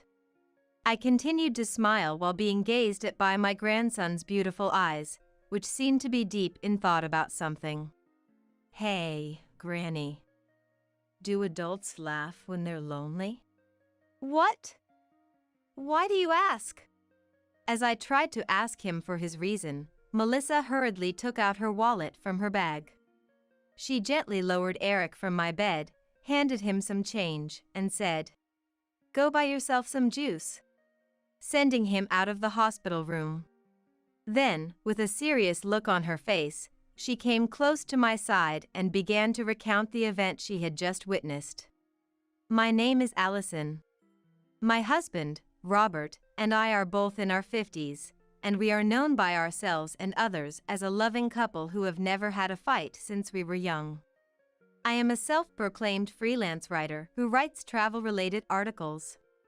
For some reason, I have always admired the sound of the title freelance writer, so I search for work online, accept assignments, and am now passionately weaving my words. Robert works for an online gaming company, handling tasks such as system construction, but his job is very demanding, and it is not uncommon for him to stay overnight at the company when a deadline is approaching. Our son and his wife live in the neighborhood, and we have a very good relationship with them. Our son William and his wife Melissa often invite us on overnight trips and plan other activities. When our grandson Eric says things like, "I have fun when I'm with Grandpa and Granny," I can't help but smile. However, Robert always declines invitations from our son and his wife, saying he is too busy with work, which is very disappointing for both him and me. Although Robert and I have a married life where we rarely have the opportunity to sit at the dinner table together, I am deeply grateful to my husband for working late into the night for our family. While my husband works diligently from early morning to late at night, I am not bound by time and freely pursue my freelance writing. When I have spare time, I feel really guilty about going on leisure trips with my son and his wife. Perhaps sensing my feelings, Robert always smiles with deep wrinkles etched on his face, as if a grin is carved into it. My work is like a hobby to me. You don't need to worry about it, Robert assured me with a smile. Yeah. Thank you, always, I replied gratefully. So, where are you traveling to next? He asked, curiosity piqued. Well, next is a tourist spot that has recently seen an increase in visitors. I began to explain. Robert listened to my conversation with a smile, nodding and interjecting appropriately. Occasionally, he would widen his eyes in surprise or nod deeply as if impressed, demonstrating his excellent listening skills. Wouldn't it be a great honor if someone read my travel article and visited the places I recommended? I spoke passionately. Whenever I talked with such enthusiasm, Robert's cheeks would relax into a happy expression. One day, while I was writing an article on my computer in my room, my fingers suddenly stopped touching the keyboard. I felt like I was making more mistakes than usual. My body felt feverish, as if the air conditioner's temperature setting was too high, and I continued writing the article while taking deep breaths, but eventually, my fingers came to a halt. From past experience, I knew I had a fever. I reread the text on the computer screen and let out a big sigh. I had a deadline for the requested article, and I couldn't just sleep because I had a fever. I forced myself to finish writing the article, but as soon as I was done, my body felt heavy, and I collapsed from the chair. Apparently, I had lost consciousness for a while. My son's family, who had come to share some dinner, found it suspicious when I didn't answer the doorbell. Melissa, who had previously been given a spare key, had the presence of mind to enter the house and found me collapsed on the floor. Then, my son and his wife took me to the hospital. It seemed that overexerting myself while having a fever had taken its toll, and I was diagnosed with transient fatigue. I also had a strong headache, so on the doctor's recommendation, I was admitted to the hospital for about 3 days. When I contacted Robert, he said he had finished work and returned home, but he was worried when he couldn't find me. He promptly brought me 3 days' worth of clothes. Robert bowed his head, his voice filled with sincere apologies. He said that he was busy with work now and wouldn't be able to visit the hospital until the day I was discharged. It couldn't be helped if it was for work. With a smile, "Don't worry about it," I told him. The day after I was hospitalized, my fever had gone down and I was feeling much better. Sitting on the clean hospital bed, I restlessly looked up at the ceiling and opened the drawers of the TV stand. It should be fine to take a little walk, right? I convinced myself. I took a stroll around the hospital and sat down on a small chair in an area with an adjoining shop and restaurant. I'm so bored. I noticed a man sitting a short distance away, reading a book while placing an A4 stand beside him. Oh, come to think of it, I had an unfinished novel at home. William is probably not at home due to work, so should I call Melissa and ask her to bring the novel from my house? I gave her a spare key, and it's easy to explain where the book I was reading is located. I called Melissa from the public phone installed in the hospital, and she readily agreed. Then, I returned to my hospital room and started reading a picture book that was placed in the ward. It was a book called Where's Waldo? I casually opened the first page and seriously searched for Waldo, only to realize that 2 hours had passed. Melissa came to visit me, and I looked up from the picture book. Feeling a strange sense of guilt, as if I had wasted my time in the most unproductive way possible in my life, I put the picture book back and smiled at Melissa and Eric. "Thank you for going out of your way, Melissa." After greeting her, I tilted my head in puzzlement at her gloomy expression and the fact that she didn't have the novel I had requested. While averting her eyes unnaturally, Melissa eventually seemed to muster up the courage to tell me something as she opened her mouth to speak. However, just as she was about to say something, my grandson Eric energetically leaped onto my bed with his small body. Granny, will you get better after the surgery? Huh? Oh, it's really not a big deal. I guess I was just a little tired. Seeing your face, Eric, has completely rejuvenated me. As I smiled and made a gesture as if flexing my biceps, Eric, who saw this, also grinned happily. He peered into my face for a while and suddenly fell silent. I continued to smile while being gazed at by my grandson's beautiful eyes, which seemed to be deep in thought about something. "Hey, Granny. Do adults laugh when they're lonely?" What? Why do you ask? Because, when I went to Grandpa's house earlier, Grandpa was having a party with an unfamiliar lady.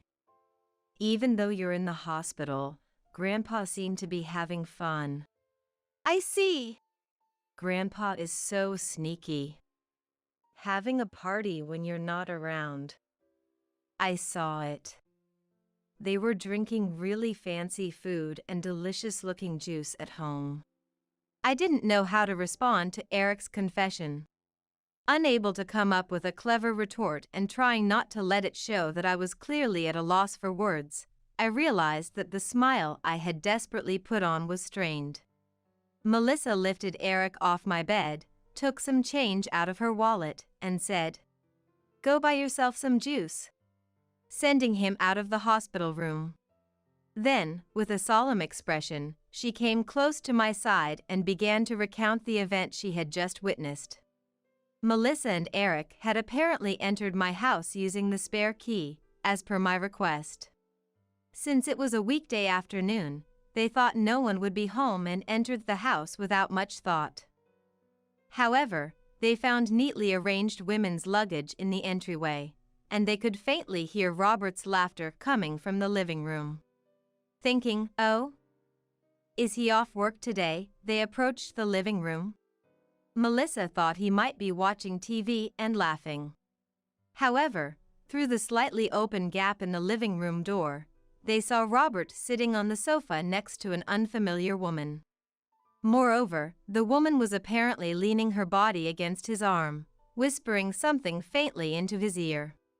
Melissa instinctively scooped up Eric and left the house as is. On the way here, Eric asked me why we didn't say hello.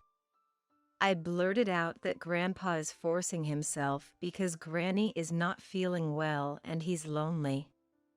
I made up an excuse that I didn't even understand myself. Melissa apologized to me, looking thoroughly remorseful.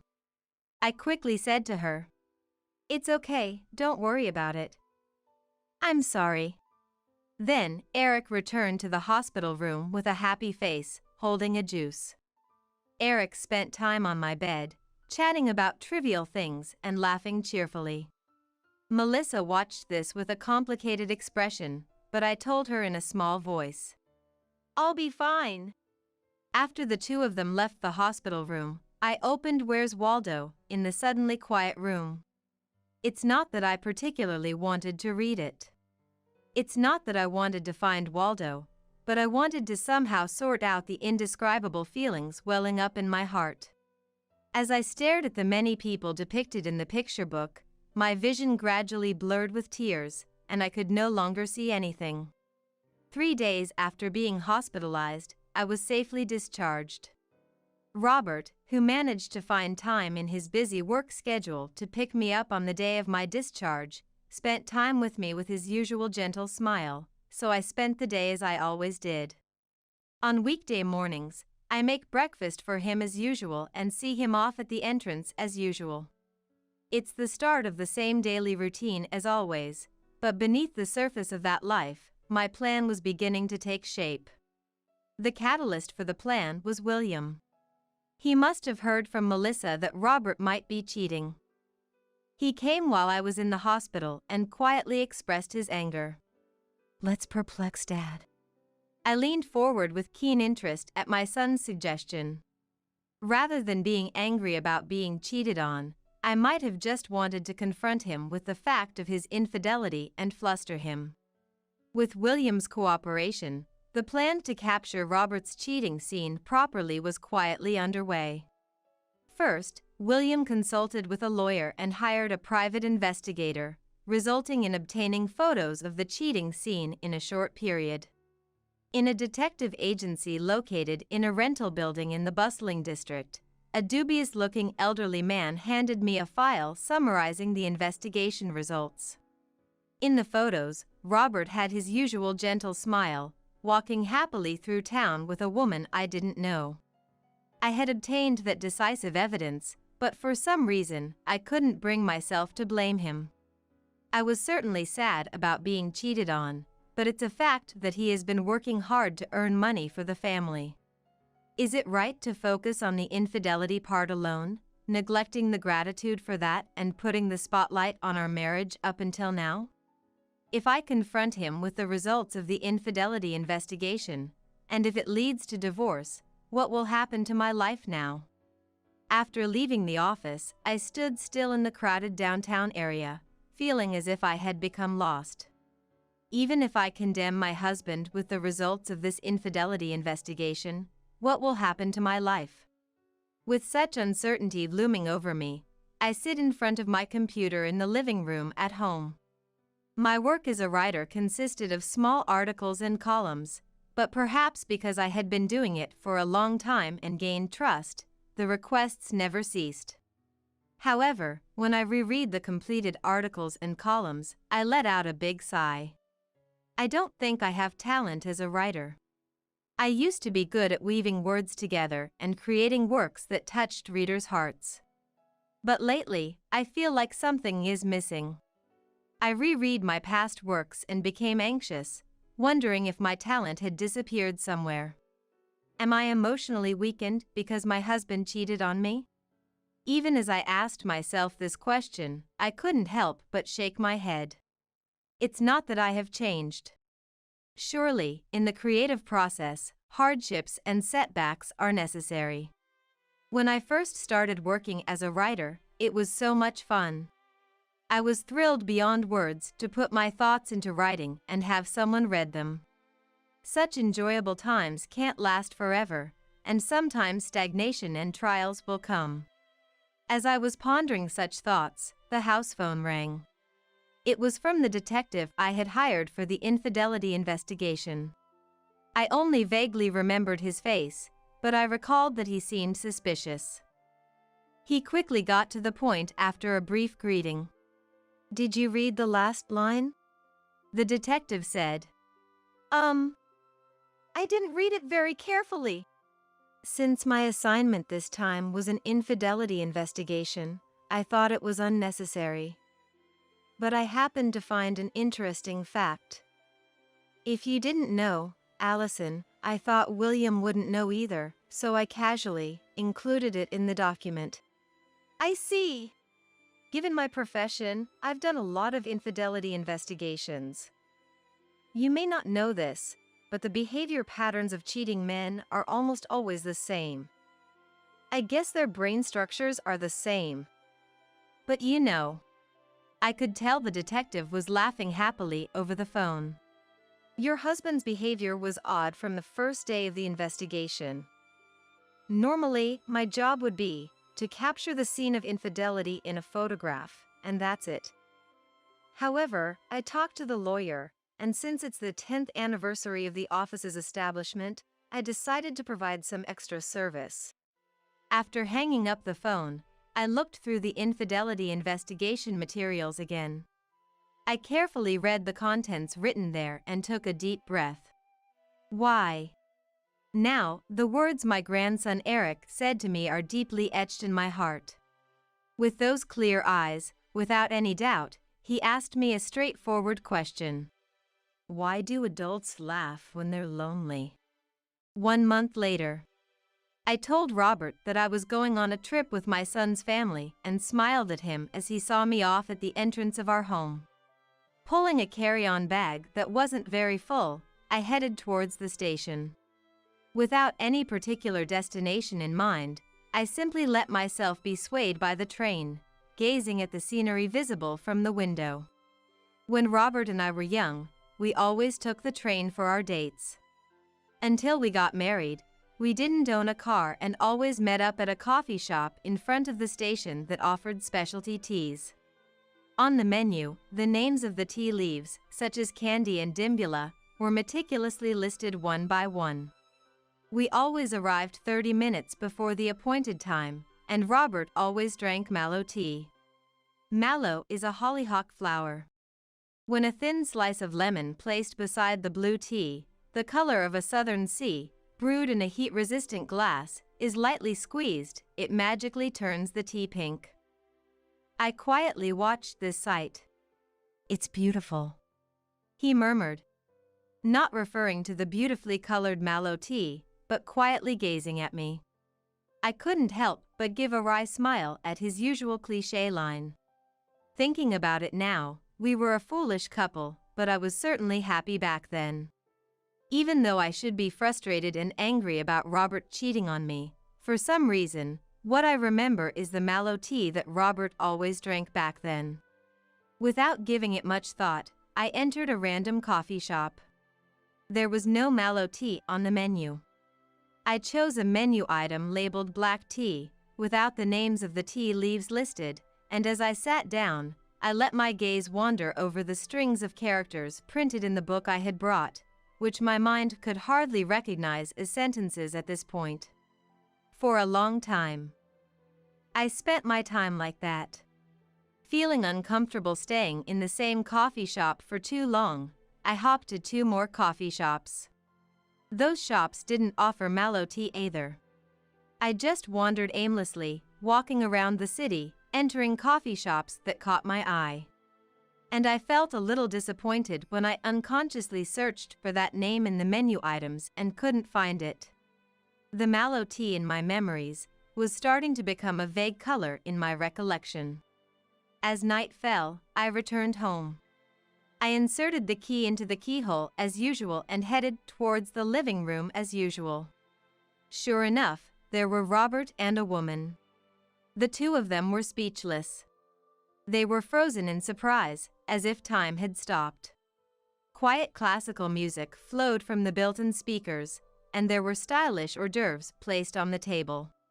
Warm steam rose from the blue mallow tea that the two of them were about to drink, having apparently finished their meal. I didn't utter a word. Robert didn't try to speak either.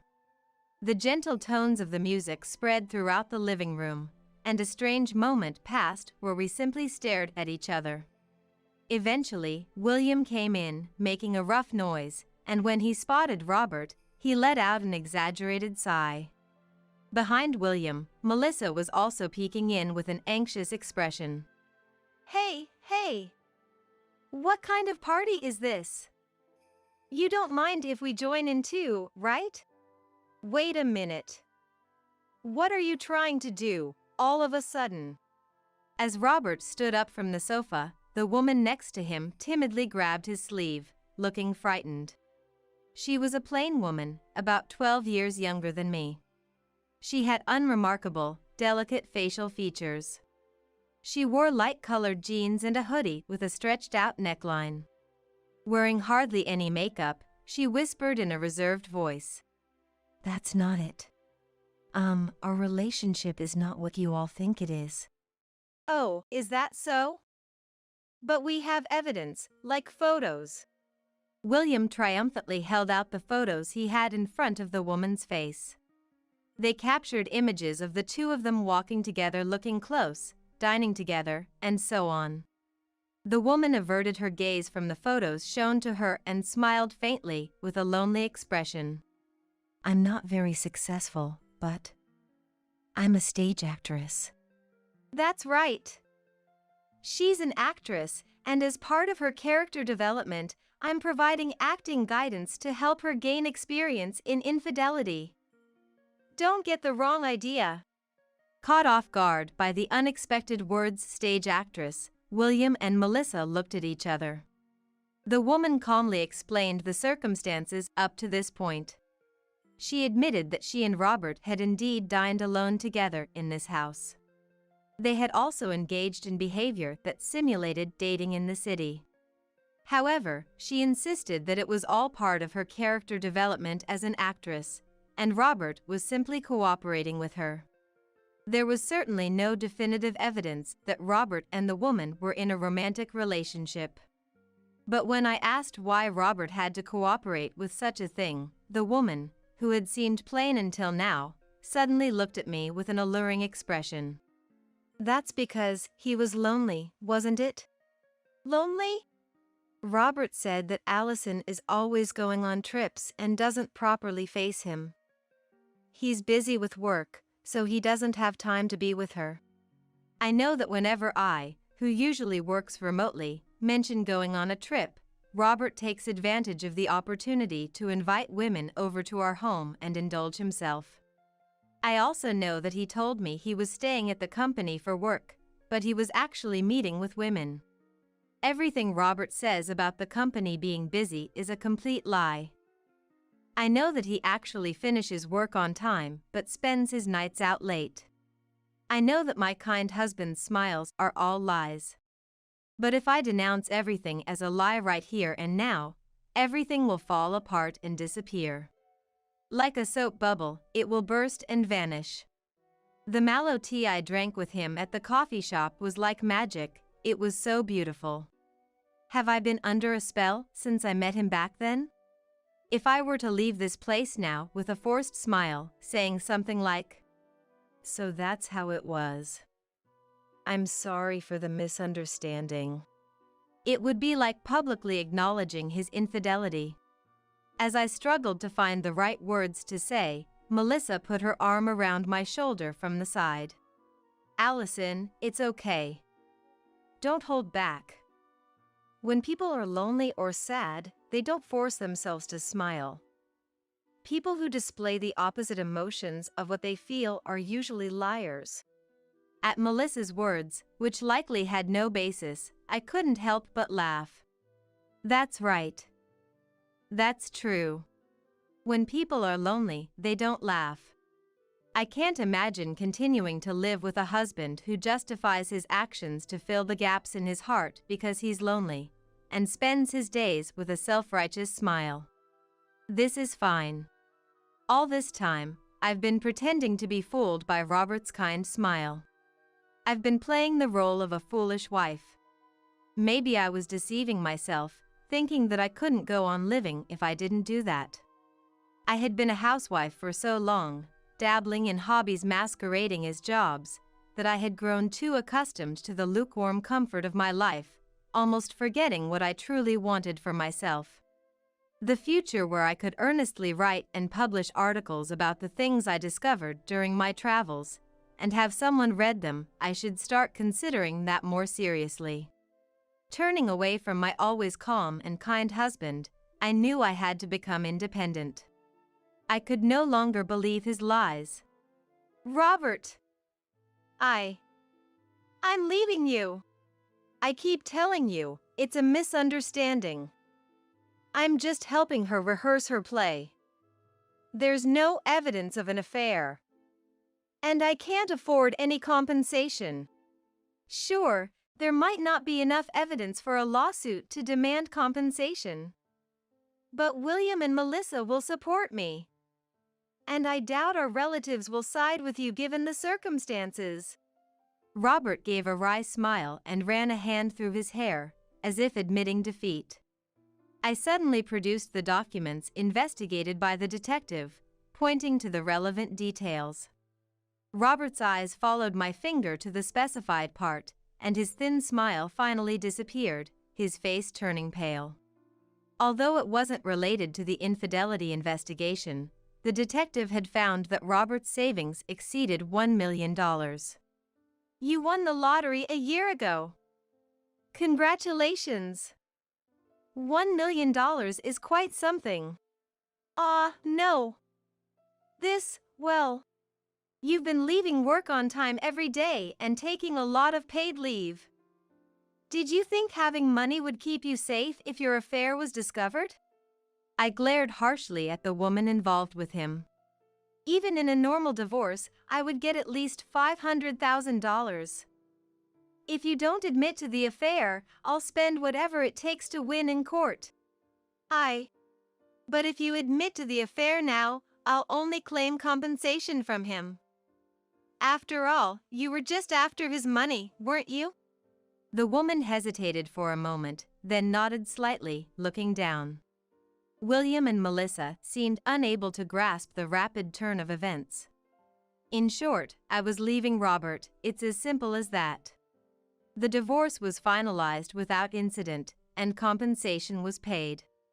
After the division of assets, he still had a considerable amount of money left, but having won the lottery, he lost motivation for his job and was taken off the promotion track. The woman who had continued seeing him for a while also broke up with him as his financial situation worsened. She probably never achieved much success as an actress, as her name never became well known. William and Melissa offered to let me live with them, but I thanked them and chose to rent an apartment and live alone.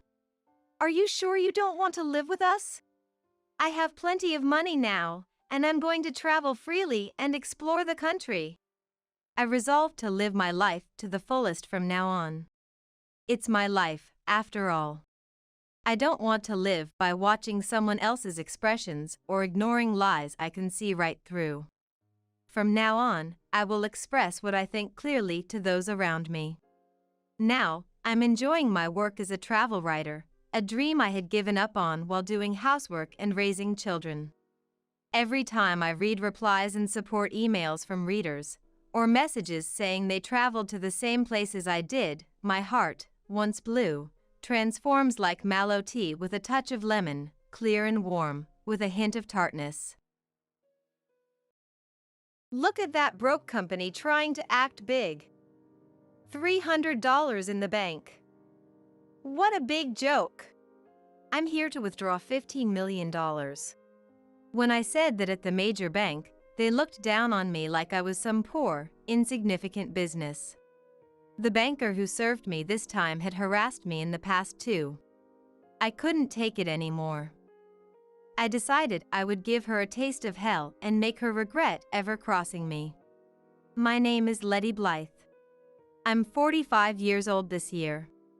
Many of my peers are struggling to balance work with caring for aging parents, or are dealing with the loss of a parent and the changes that brings to family dynamics. But I lost both my parents when I was just 3 years old, so my memories of them are hazy at best. I have photos, so I know what they looked like. From what I can tell, they seemed like kind, gentle people. About a year after I entered the orphanage, one of the staff members told me, "Your parents were office workers and very hardworking. On their days off, they would take you to the zoo." But even hearing that, no memories of my parents came flooding back. Instead, most of my childhood memories are of the orphanage. After entering the orphanage, I was unbearably lonely being on my own. I loved animals. "I want to have a puppy." So little me would pester the staff, saying. But pets were strictly prohibited at the orphanage. So one of the staff gave me a stuffed dog toy instead. It had been sitting in storage and no other kid wanted it, but I instantly adored it. I basically never let go of that toy, carrying it with me everywhere. That much I remember clearly. Once I started elementary school, I did eventually resign myself to just keeping it in my room. But it remained my most cherished possession. Then, when I was in 5th grade, I got the idea to try making my own stuffed animals. I grabbed my school sewing kit and set to work crafting a stuffed puppy. It wasn't the prettiest thing. "You did such a great job on this." But one of the staff praised me, saying. Encouraged by that, I threw myself into making more stuffed animals. I got better and better each time.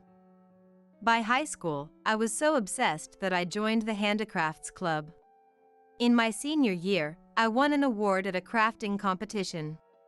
That inspired me to seek out a job in the textile industry after graduation. I've had a variety of experiences since then to get to where I am now at my current company. Looking back, I'm amazed at how far I've come, to be honest. I hope to continue making a living in the future with the crafting skills that have sustained me through life. At least, that's how I feel. But lately, I've been tormented by this one particular person. Her name is Clarice. Clarice is a 50-year-old banker who lives in the luxury condo building right across from my place. I, on the other hand, am not living in any fancy home like that. My apartment is old, built over 30 years ago, and costs $500 a month in rent. This area used to just be open fields with a scattering of houses here and there. But about 5 years ago, housing complexes and high-end condos started popping up one after the other. My apartment building has been here since way before all that development. It still remains, surrounded by these newer high-rise buildings, without ever being renovated itself. Some might think that with such a nice luxury condo right there, I should just move into that instead. At first, I did briefly consider moving. But I ultimately decided against it. The rent is just too expensive, and I don't need all the fancy amenities that come with a luxury condo. Those condos apparently have tight security, observation decks with great night views, party rooms, and 24-hour concierge service. But I'm not interested in hosting parties or admiring vistas. Plus, my landlord upgraded to high security locks for each unit and installed security cameras out of crime concerns. My apartment doesn't have a grand entrance or anything, but for someone like me who doesn't keep expensive items at home, this is plenty. I can't justify paying over $2,000 a month in rent just to live in a luxury condo. Different lifestyles suit different people, after all. Clarice seems to be someone who likes surrounding herself with upscale things. The rings and necklaces she wears are all from high-end brands. Whenever she runs into me taking out the trash, I just bought this new piece. I already got tired of the ring I got 2 months ago. she brags. At the same time, she looks down on me in my more modest attire. It's such a nuisance. Aren't you embarrassed to go around dressed like that? Should I give you some of my designer items? Actually, never mind.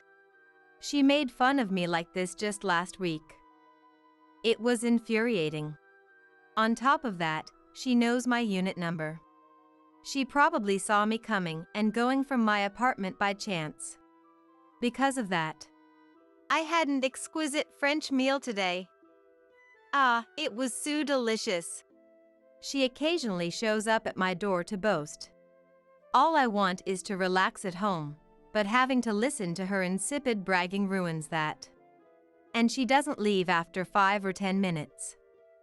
She blabbers on for over 20 minutes.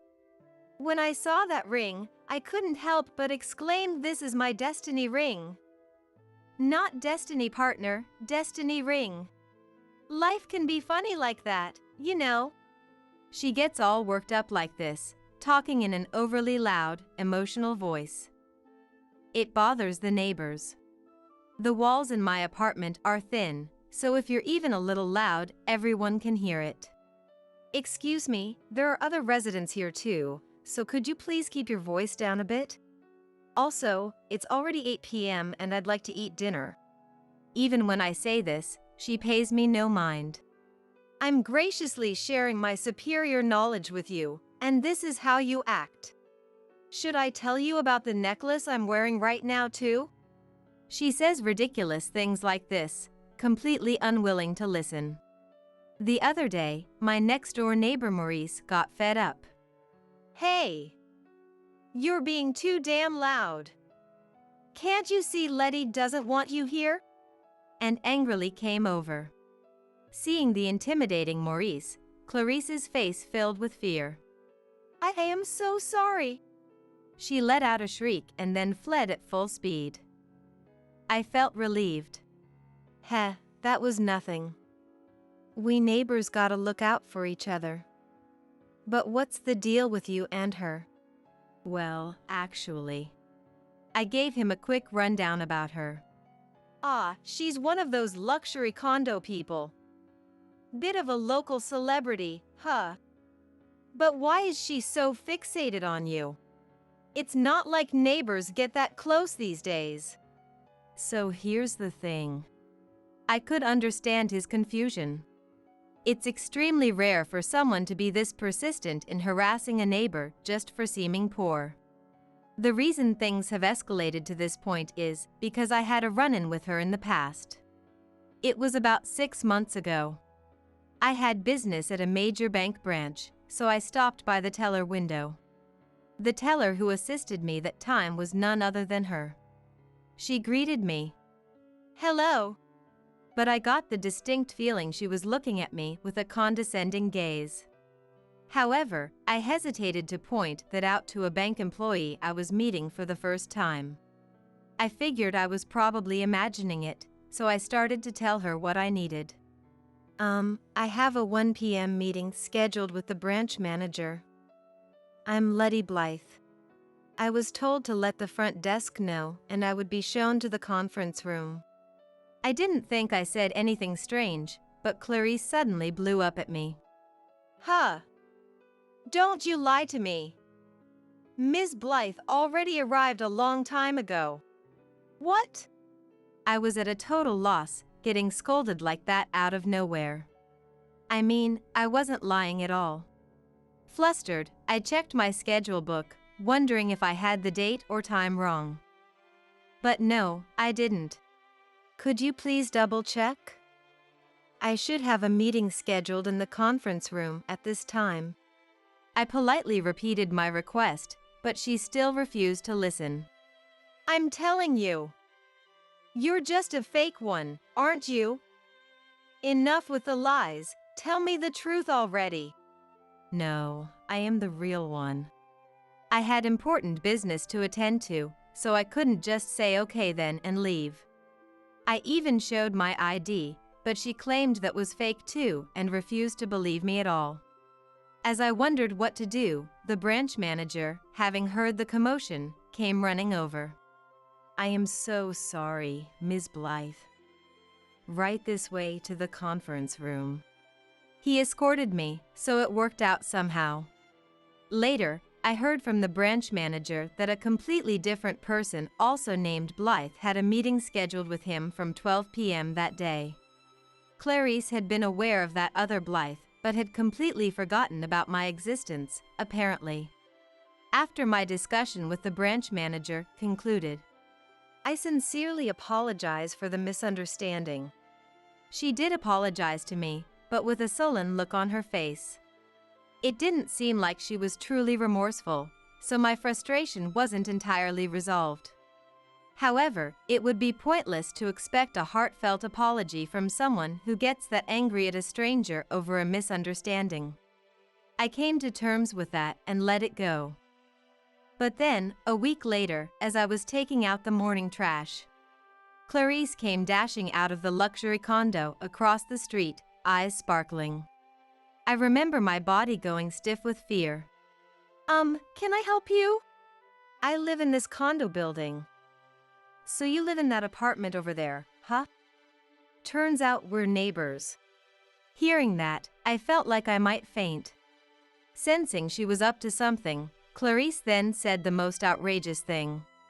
You made me into a laughingstock. How are you going to make it up to me? Huh?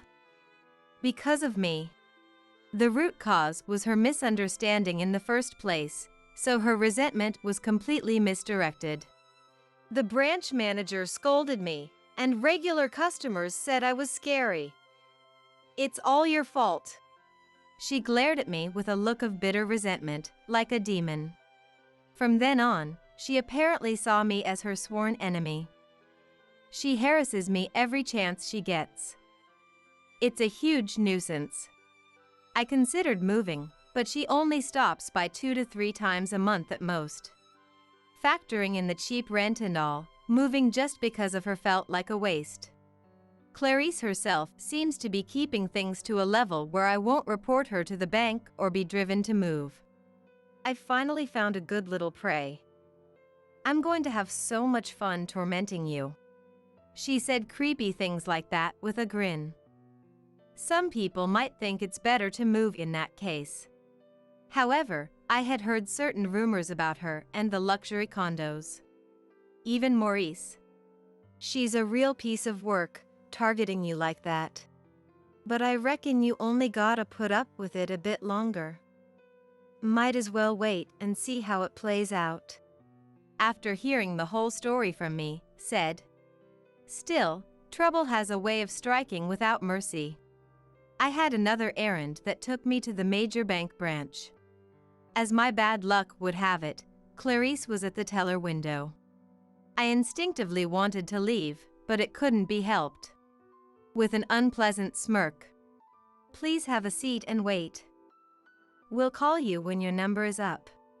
Clarice handed me a number ticket and said, the bank was extremely crowded, so I thought it would take quite a while. And sure enough, I was right. Incredibly, I ended up waiting a total of 5 hours.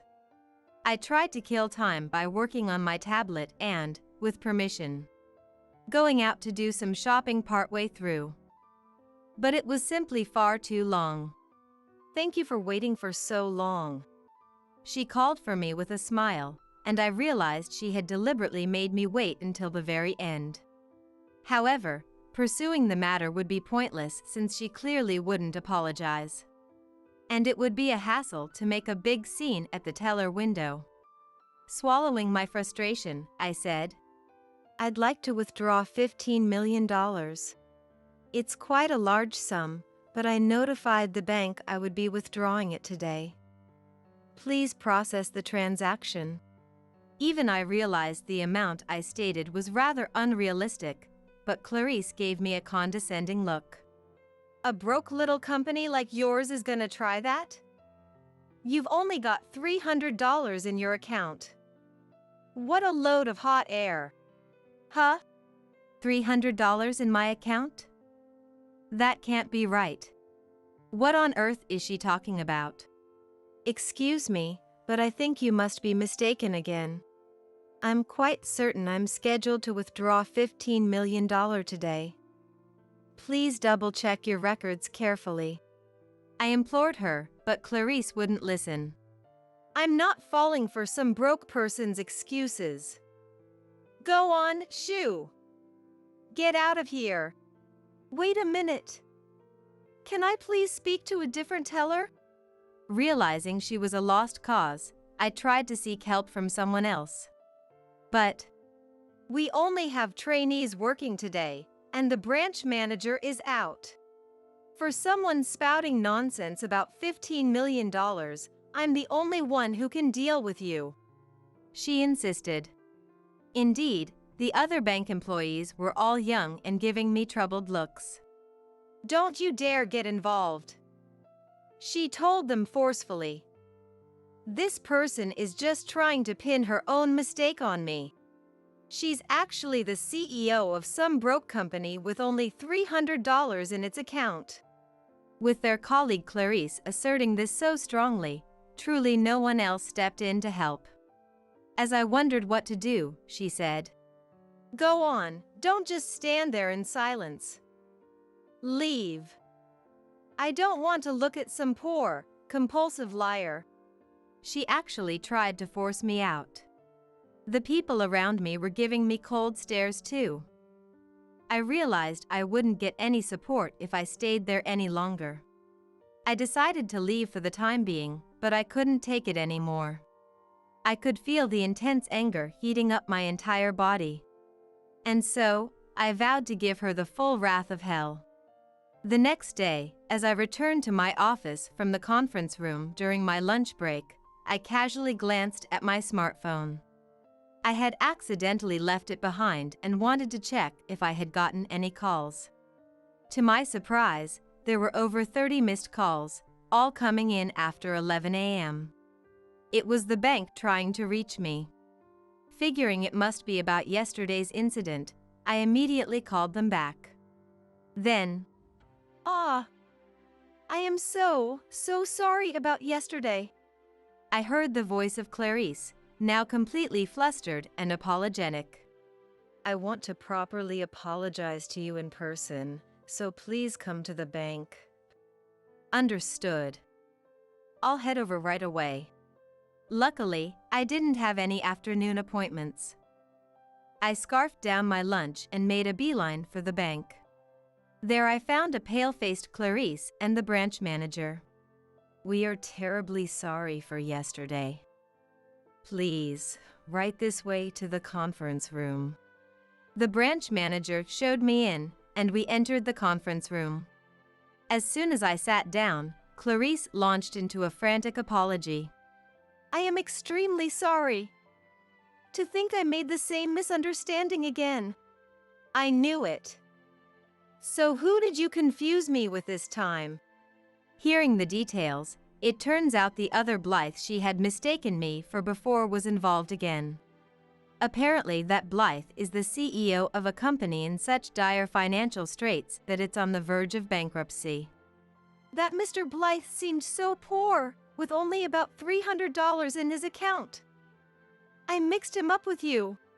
Are you truly remorseful? That's incredibly rude to the other Mr. Blythe too. When I said that coldly, Clarice and the branch manager apologized again. Letty Blythe is the president of a stuffed animal manufacturing company. I explained before that her business is doing well. The branch manager scolded her harshly. That's right. I currently run a stuffed toy maker. After graduating high school, I worked at a company that produced small trinkets and plushies to sell at gift shops. Eventually, wanting to make original products that would bring people joy, I established my own company.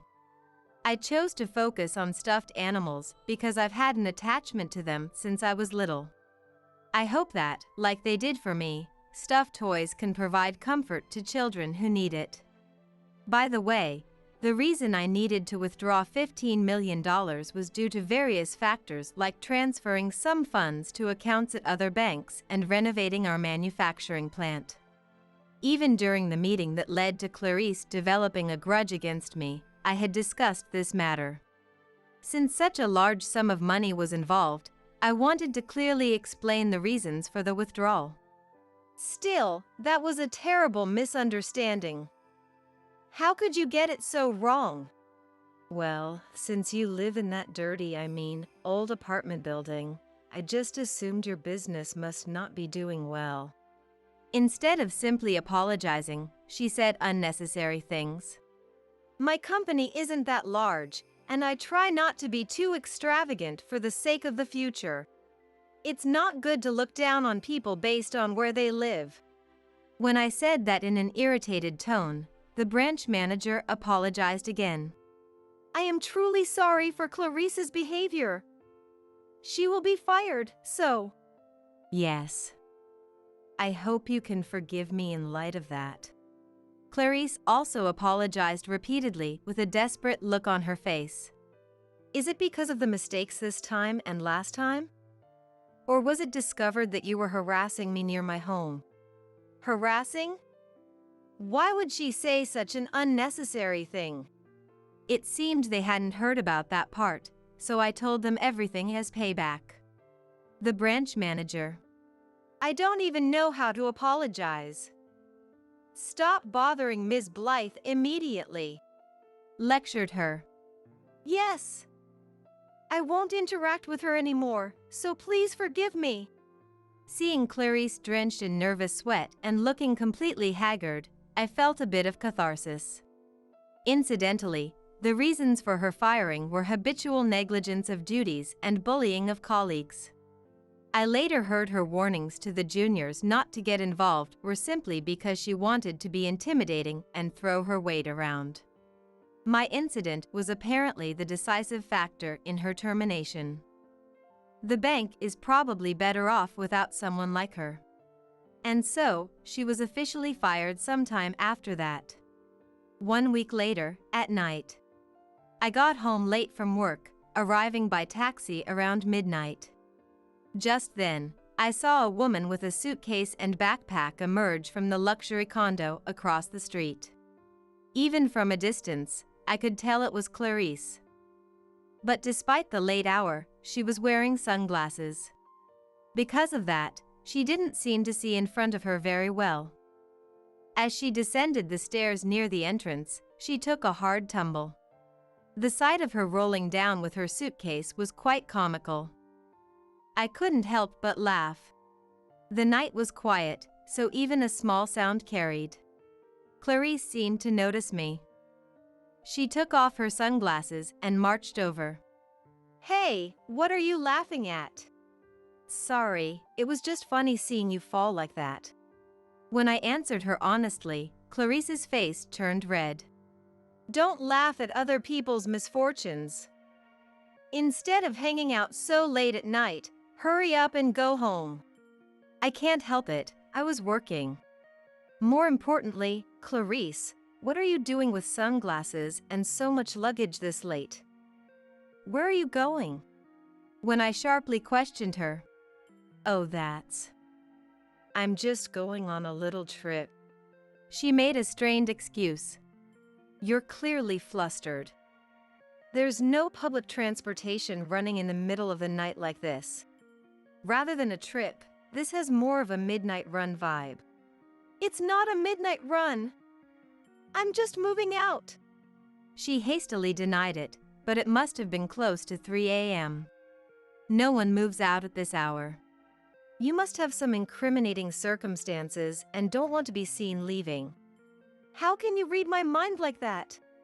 She was shocked, but I think anyone could figure out that much. Don't tell me, you got in a fight with your husband and he kicked you out? How do you know? This is getting creepy. Hit with the truth, Clarice plopped down right there. But this isn't such a big deal either.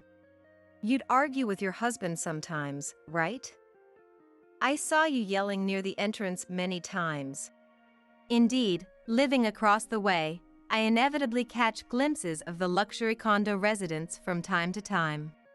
Clarice would occasionally go out with her husband. You are the one earning money, so it's no big deal. It's because you keep spending that we can't save no matter how high my income is. And they'd have shouting matches like, You talk so loudly. I can hear it even from inside my apartment sometimes. I've never spoken to your husband, but I know his name is Terrence. As I calmly explained, she hung her head in embarrassment. Oh no. I can't believe you overheard such ugly scenes. That's why I figured you'd end up divorcing and moving out eventually. Plus, a lot of people move out of there within 2 to 3 years. They do! Could it be a haunted spot? That must be it. I keep getting hit with misfortune because of evil spirits. She's letting her imagination run wild, but that's not it. The rent there is really high, right? A lot of people can't maintain that standard of living and move out. As you'd expect, this luxury condo is for the wealthy. Temporarily successful investors and CEOs live there, but it seems difficult for them to keep paying over $1,000 a month in rent. Many move out within 2 to 3 years. Is that so? Well, I do have the financial means. If I hadn't gotten divorced, I could have kept living there normally. Clarice still puts on airs, but I can't help looking at her skeptically. Really? You were in quite a financial bind, weren't you? On what basis are you saying that? It's not good to make wild speculations. She argues back desperately, beads of sweat on her forehead. I have my reasons. First of all, you're always wearing brand name items, so I assume you spend quite lavishly. It's far more than a bank teller's salary could afford, right? How do you know the prices of brand name goods? She looks at me with the shock of discovering a new species. How rude. I'll have you know, I do business with my fair share of wealthy people. These days, you can easily look up the prices of brand name items online. That's true. As Clarice looks uncomfortable, I continue. If you're spending that extravagantly, it's clear you don't have much money. I don't know what your husband does, but he must have a high salary. You took advantage of that to splurge as you pleased, so you got kicked out. That's what I think. Whoa! You see right through me. She looks completely spooked, but she basically revealed all this herself. After all, I've seen Clarice and Terrence have flashy arguments in front of the entrance before. What do you mean? Get out! I'm at my limit with a wife who spends so much money without thinking of the future. Who do you think is earning that cash? They had that sort of exchange, and I've overheard similar conversations from time to time. So it was easy to imagine she got kicked out over money. After I explained all this, she looked utterly devastated. I thought people didn't get to know their neighbors these days, but you noticed so much. I do live right across from you. Sometimes I can't help but notice things. When I put it bluntly, Clarice covered her face with her hands and froze. How mortifying. To think I was such an open book. I heard it even when I didn't want to. Of course I'd find out if you're yelling that loudly. I retorted mercilessly, causing her to look even more ashamed. She tried to hide behind her suitcase. I wanted to sneak away because I didn't want anyone to know I got kicked out for being a spendthrift. Having everything brought to light is the worst. Too bad the person you least wanted to find out did. When I stated it plainly, Clarice shrank back further, looking even more uncomfortable. You've got that right. You really never know what life will bring. Well, you don't need to get all philosophical about your whole life. More importantly, if you're moving, shouldn't you get going? Passers-by have been glancing over here. And indeed, behind us, a man was looking our way with concern. In the middle of the night, two women were facing each other. One was trying to hide behind a suitcase. Of course, that would make someone uneasy. "It's all right." I called out to him, and he left. But he still had a suspicious look on his face. She watched the scene unfold with a despairing expression. Why are there people out so late at night? This area has turned into a proper residential neighborhood. Sometimes there are folks who work late and come home in the middle of the night. As I explained what should have been obvious, she exclaimed, "I can't stay here any longer." And with that, she dashed off, disappearing into the darkness. She's a noisy one, but I'd be glad if she's finally gone for good. With that thought, I returned to my apartment. However, a month later, I spotted a figure pacing back and forth many times in front of the luxury condo.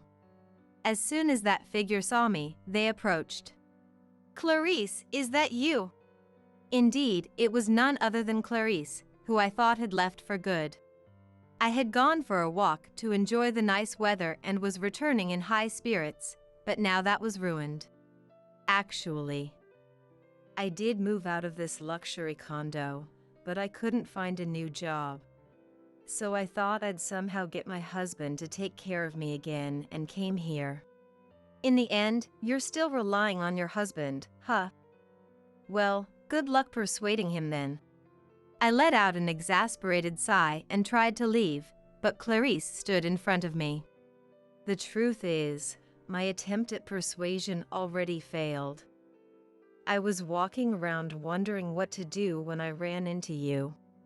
I see. There's nothing I can do for you, so please move aside. Not wanting to get dragged into her mess, I tried to dash past her to my apartment entrance. But she persistently blocked my path. Wait! I need a little help. Hearing those words, I couldn't believe my ears.